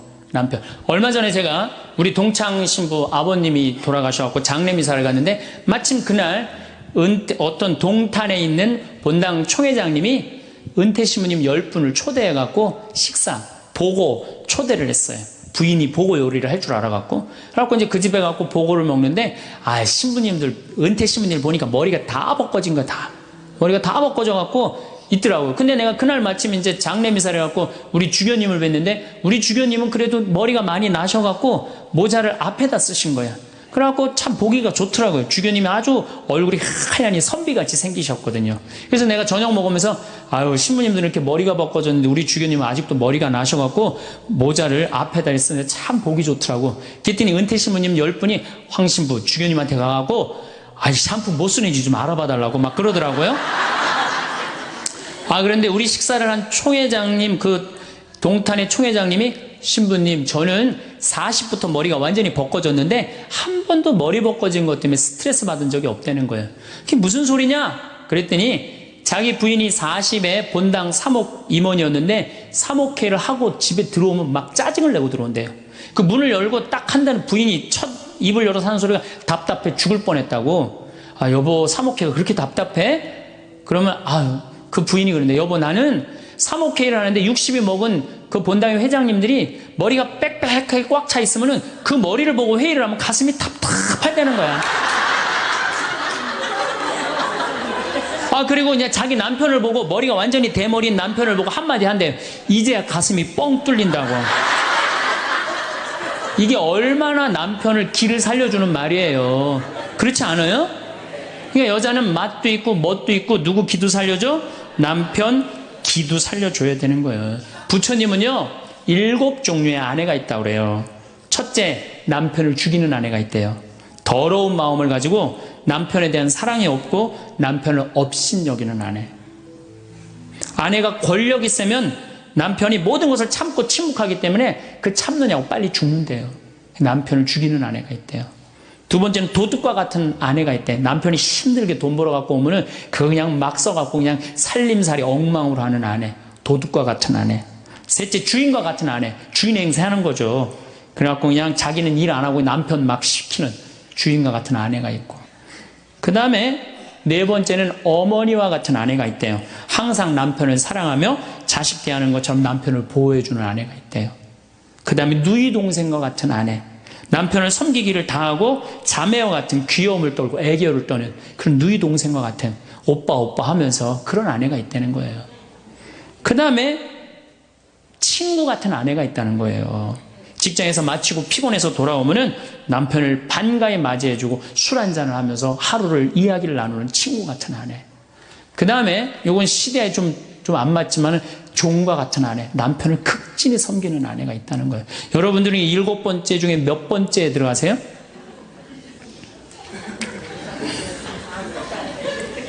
아무것도 아니에요? 이 7번째 아무것도 아니면 큰일인데. 근데 우리나라 남자들도 문제예요. 사실은 이 부인한테 참 잘해야 되거든요. 자기 믿고 따라온 사람이 얼마나 귀하게 해야 돼. 근데 우리나라 남자들 참 부인한테 말 못해요. 정말 이쁘다고 말 한마디 해주면 얼마나 좋아. 여자는요 1년 365일 365가지 방법으로 이쁘다는 소리를 듣고 싶어 한대요. 오늘같이 이렇게 태양이 찬란한 날은 여보 저 찬란한 태양처럼 당신 오늘 너무 이뻐. 그리고 비가 촉촉하게 오면은 여보 당신 촉촉한 비처럼 이뻐. 이제 어떤 방법을 써서라도 이쁘다는 말하면 여자는 행복하다는 거예요. 그리고 요리를 해주면 맛있다고 먹으면은 김치찌개 이렇게 맛있는 김치찌개 먹을 수 있는 사람은 세상은 나 하나밖에 없다고. 이렇게 정말로 이런 말을 해줘야 되는데 생전 뭐 맛있다 맛없다 그런 말 안 하면은 여자가 밥할 맛 나겠어요? 안 나죠? 그럼요. 그리고 한 30년 밥 얻어먹었으면 이제 설거지는 해야지. 그렇게 얻어먹어서 설거지는 해야지. 양심 있는 거 아니야? 그렇지 않아요? 여자는 언제 행복하냐면 남편이 자기 살림을 도와줄 때 행복하다고 그러더라고요. 내 얘기를 듣고 어떤 형제님이 17년 동안 설거지할 생각을 한 번도 안 했대. 17년 동안. 그래갖고 이제 내 얘기를 듣고 이제 자기도 이제 해봐야 되겠다. 그렇게 생각을 하고 저녁에 여보 당신 반찬하냐고 애쓰고 밥하냐고 애썼으니까 내가 설거지 해줄게. 앉아서 텔레비 봐. 그랬더니 부인이 그러더래요. 2번 청소하게 하지 설거지하게 하지 말고 그냥 가만히 있으라고 그러더래요. 그래서 이 남편이 그랬대요. 아니야 내가 오늘 해보고 싶어서 그래. 그리고 설거지를 했대요. 그리고 이제 그 형제는 미사 해설하러 성당에 갔는데 메시지가 왔대요. 여보 나는 오늘 당신이 한 설거지 지금 다시 하고 있어. 하지만은 오늘처럼 행복한 날은 없어. 17년 결혼 생활 중에 오늘처럼 행복한 날은 없어. 고마워. 내 살림살이를 도와줘서. 그 메시지를 형제님이 나한테 보냈어요. 신부님 요 조그만 거 이렇게 행복할 수 있는데 내가 왜 이제까지 안 했는지 모르겠다고. 그러니까 우리 정말 부인한테 정말로 자매님들한테 서비스 해줘야 돼. 이제는 서로를 사랑해야 돼요. 서로를 사랑하고 아껴줘야 돼요. 그러니까 여러분들 남편한테 잘하세요. 또 여기 있는 우리 형제님들 누구한테 잘해요? 그래도 나이 먹어갖고요. 여러분들 지금 신부님 난 도저히 우리 남편하고 못 살 거예요. 지금 바꿔봐야 거기서 거기에요. 지금 바꿔봐야. 자, 남자하고 여자하고 얼마나 서로를 이해를 못하느냐 하면은 남자는 하루에 2,000마디만 하면은 말 끝난대요. 근데 여자는 하루에 6,000마디를 해야 된대요.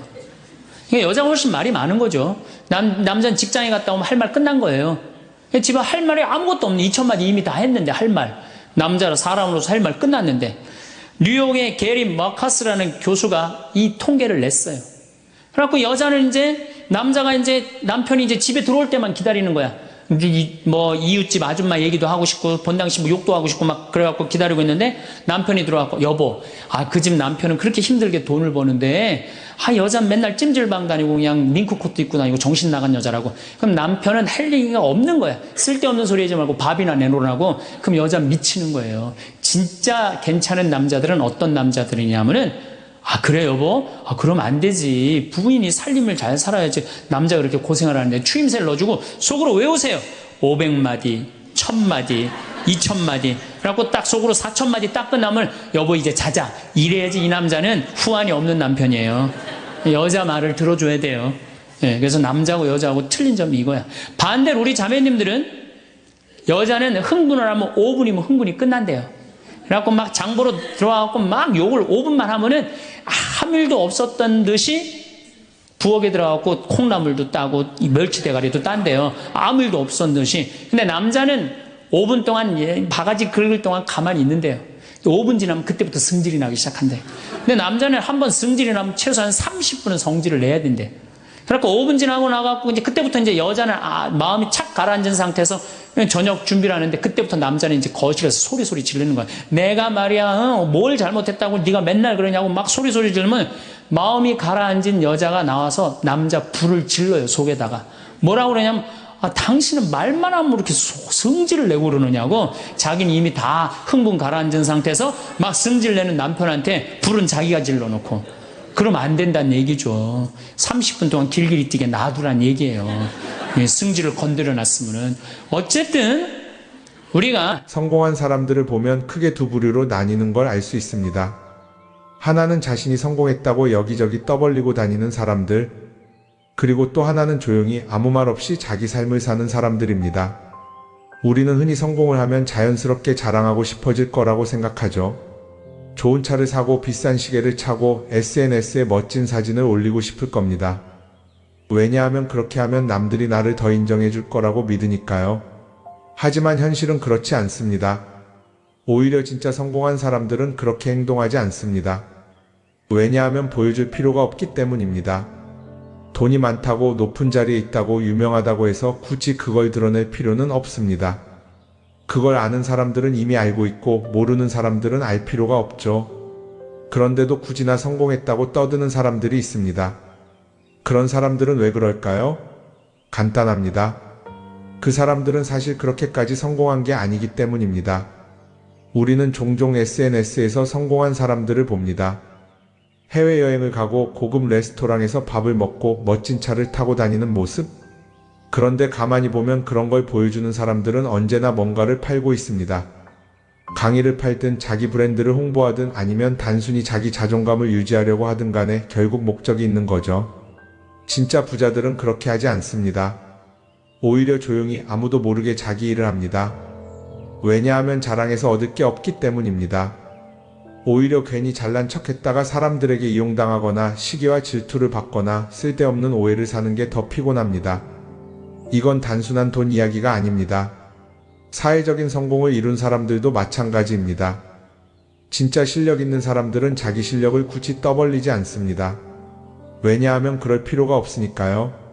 자기 분야에서 최고라면 사람들이 먼저 알아서 찾아옵니다. 반대로 실력이 부족한 사람일수록 자기를 포장하려고 애씁니다.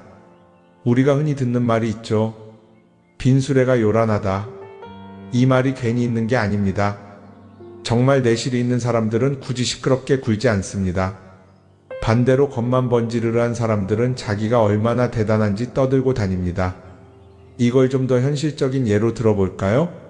동창회에 나가면 꼭 이런 사람이 있습니다. 옛날에는 별거 아니었는데 갑자기 잘 됐다고 나타나서 자기가 얼마나 성공했는지 자랑하는 사람. 처음에는 다들 와 대단하다 하고 들어주지만 시간이 지나면 어떨까요? 대부분 속으로 이렇게 생각할 겁니다. 저 사람 뭐 저렇게까지 티를 내? 결국 그런 사람은 점점 멀어지게 됩니다. 반면에 정말 성공한 사람들은 조용합니다. 굳이 자기가 어떻게 살고 있는지 설명하지 않죠. 그런 사람들은 오히려 주변에서 먼저 알아보고 자연스럽게 존경을 받습니다. 그게 진짜 성공입니다. 그럼 우리는 어떻게 해야 할까요? 내가 뭔가를 이루었을 때 굳이 남들에게 알릴 필요가 있을까요? 물론 가까운 사람들에게 좋은 소식을 전하는 건 좋습니다. 하지만 굳이 모든 사람들에게 나 이렇게 잘 살고 있어요 하고 알릴 필요는 없습니다. 그런 행동은 결국 나에게 득이 되지 않습니다. 성공이라는 건 원래 조용한 겁니다. 내가 잘 되고 있으면 주변 사람들이 자연스럽게 알게 됩니다. 굳이 내가 말하지 않아도 내 행동과 태도에서 묻어나오게 되어 있습니다. 그러니 굳이 보여주려고 애쓰지 마세요. 오히려 그게 더 진짜 성공한 사람의 태도입니다. 사람은 사회적 동물이라고 하잖아요. 혼자 살아갈 수 없고 결국 사람과의 관계 속에서 기쁨도 얻고 때로는 상처도 받습니다. 그런데 한 가지 생각해 볼 게 있어요. 우리가 정말 인간관계가 필요해서 맺고 있는 걸까요? 아니면 그냥 그래야 한다고 배워서 어쩔 수 없이 유지하고 있는 걸까요? 어릴 땐 친구 많으면 좋다고 하죠. 사회생활에서도 인맥이 중요하다는 말을 많이 합니다.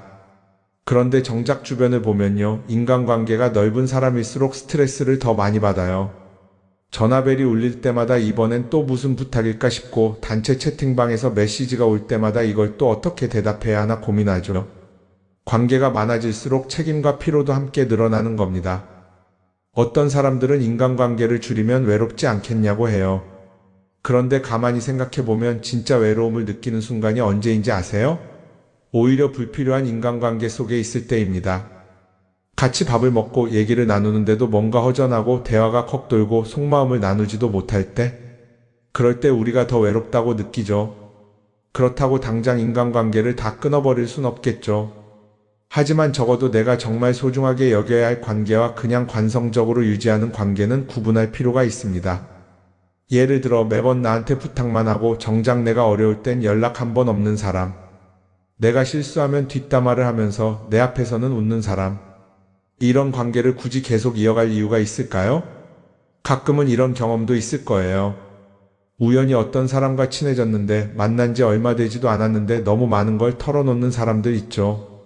자기 속사정부터 가족 문제, 직장 고민까지 쏟아내는 사람들.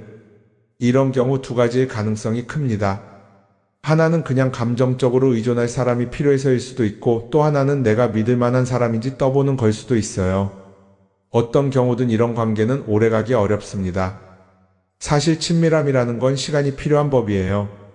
적당한 거리를 두고 천천히 서로를 알아가야 하는데, 초반부터 급격하게 가까워진 관계는 쉽게 무너지는 경우가 많습니다.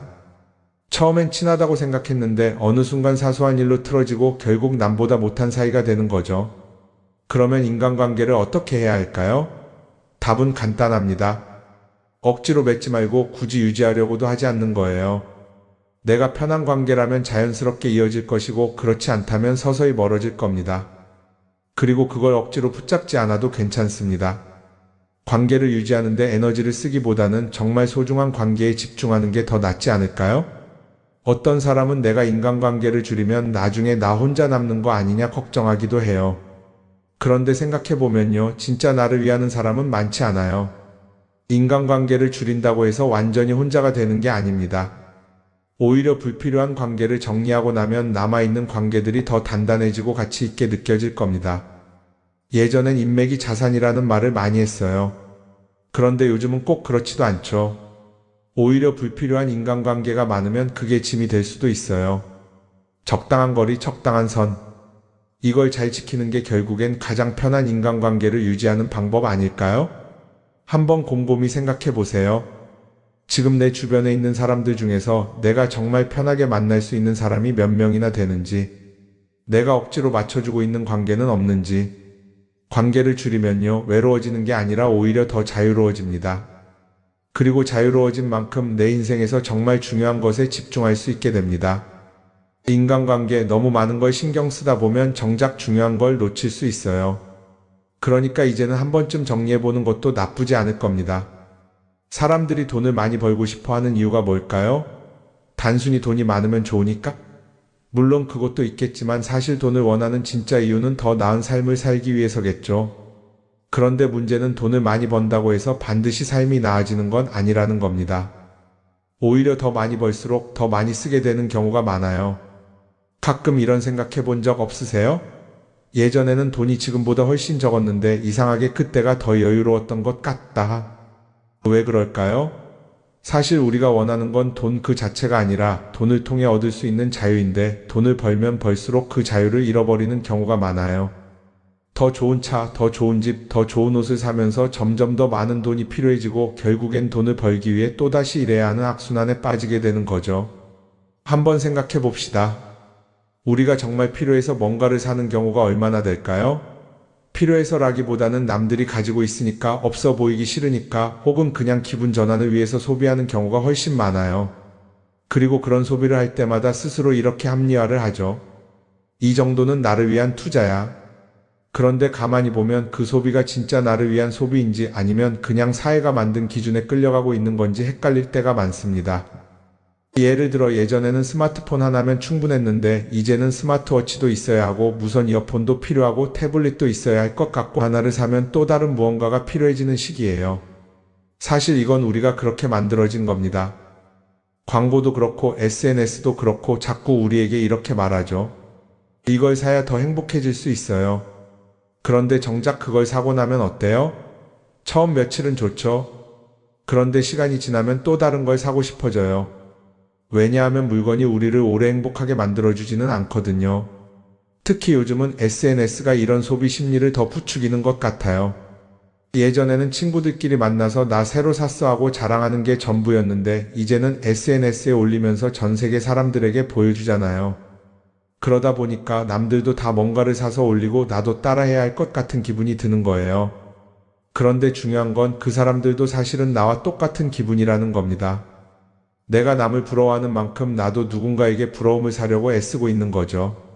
결국 끝없는 비교와 소비 속에서 진짜 중요한 걸 놓치게 되는 겁니다. 한번 이렇게 생각해보면 어떨까요?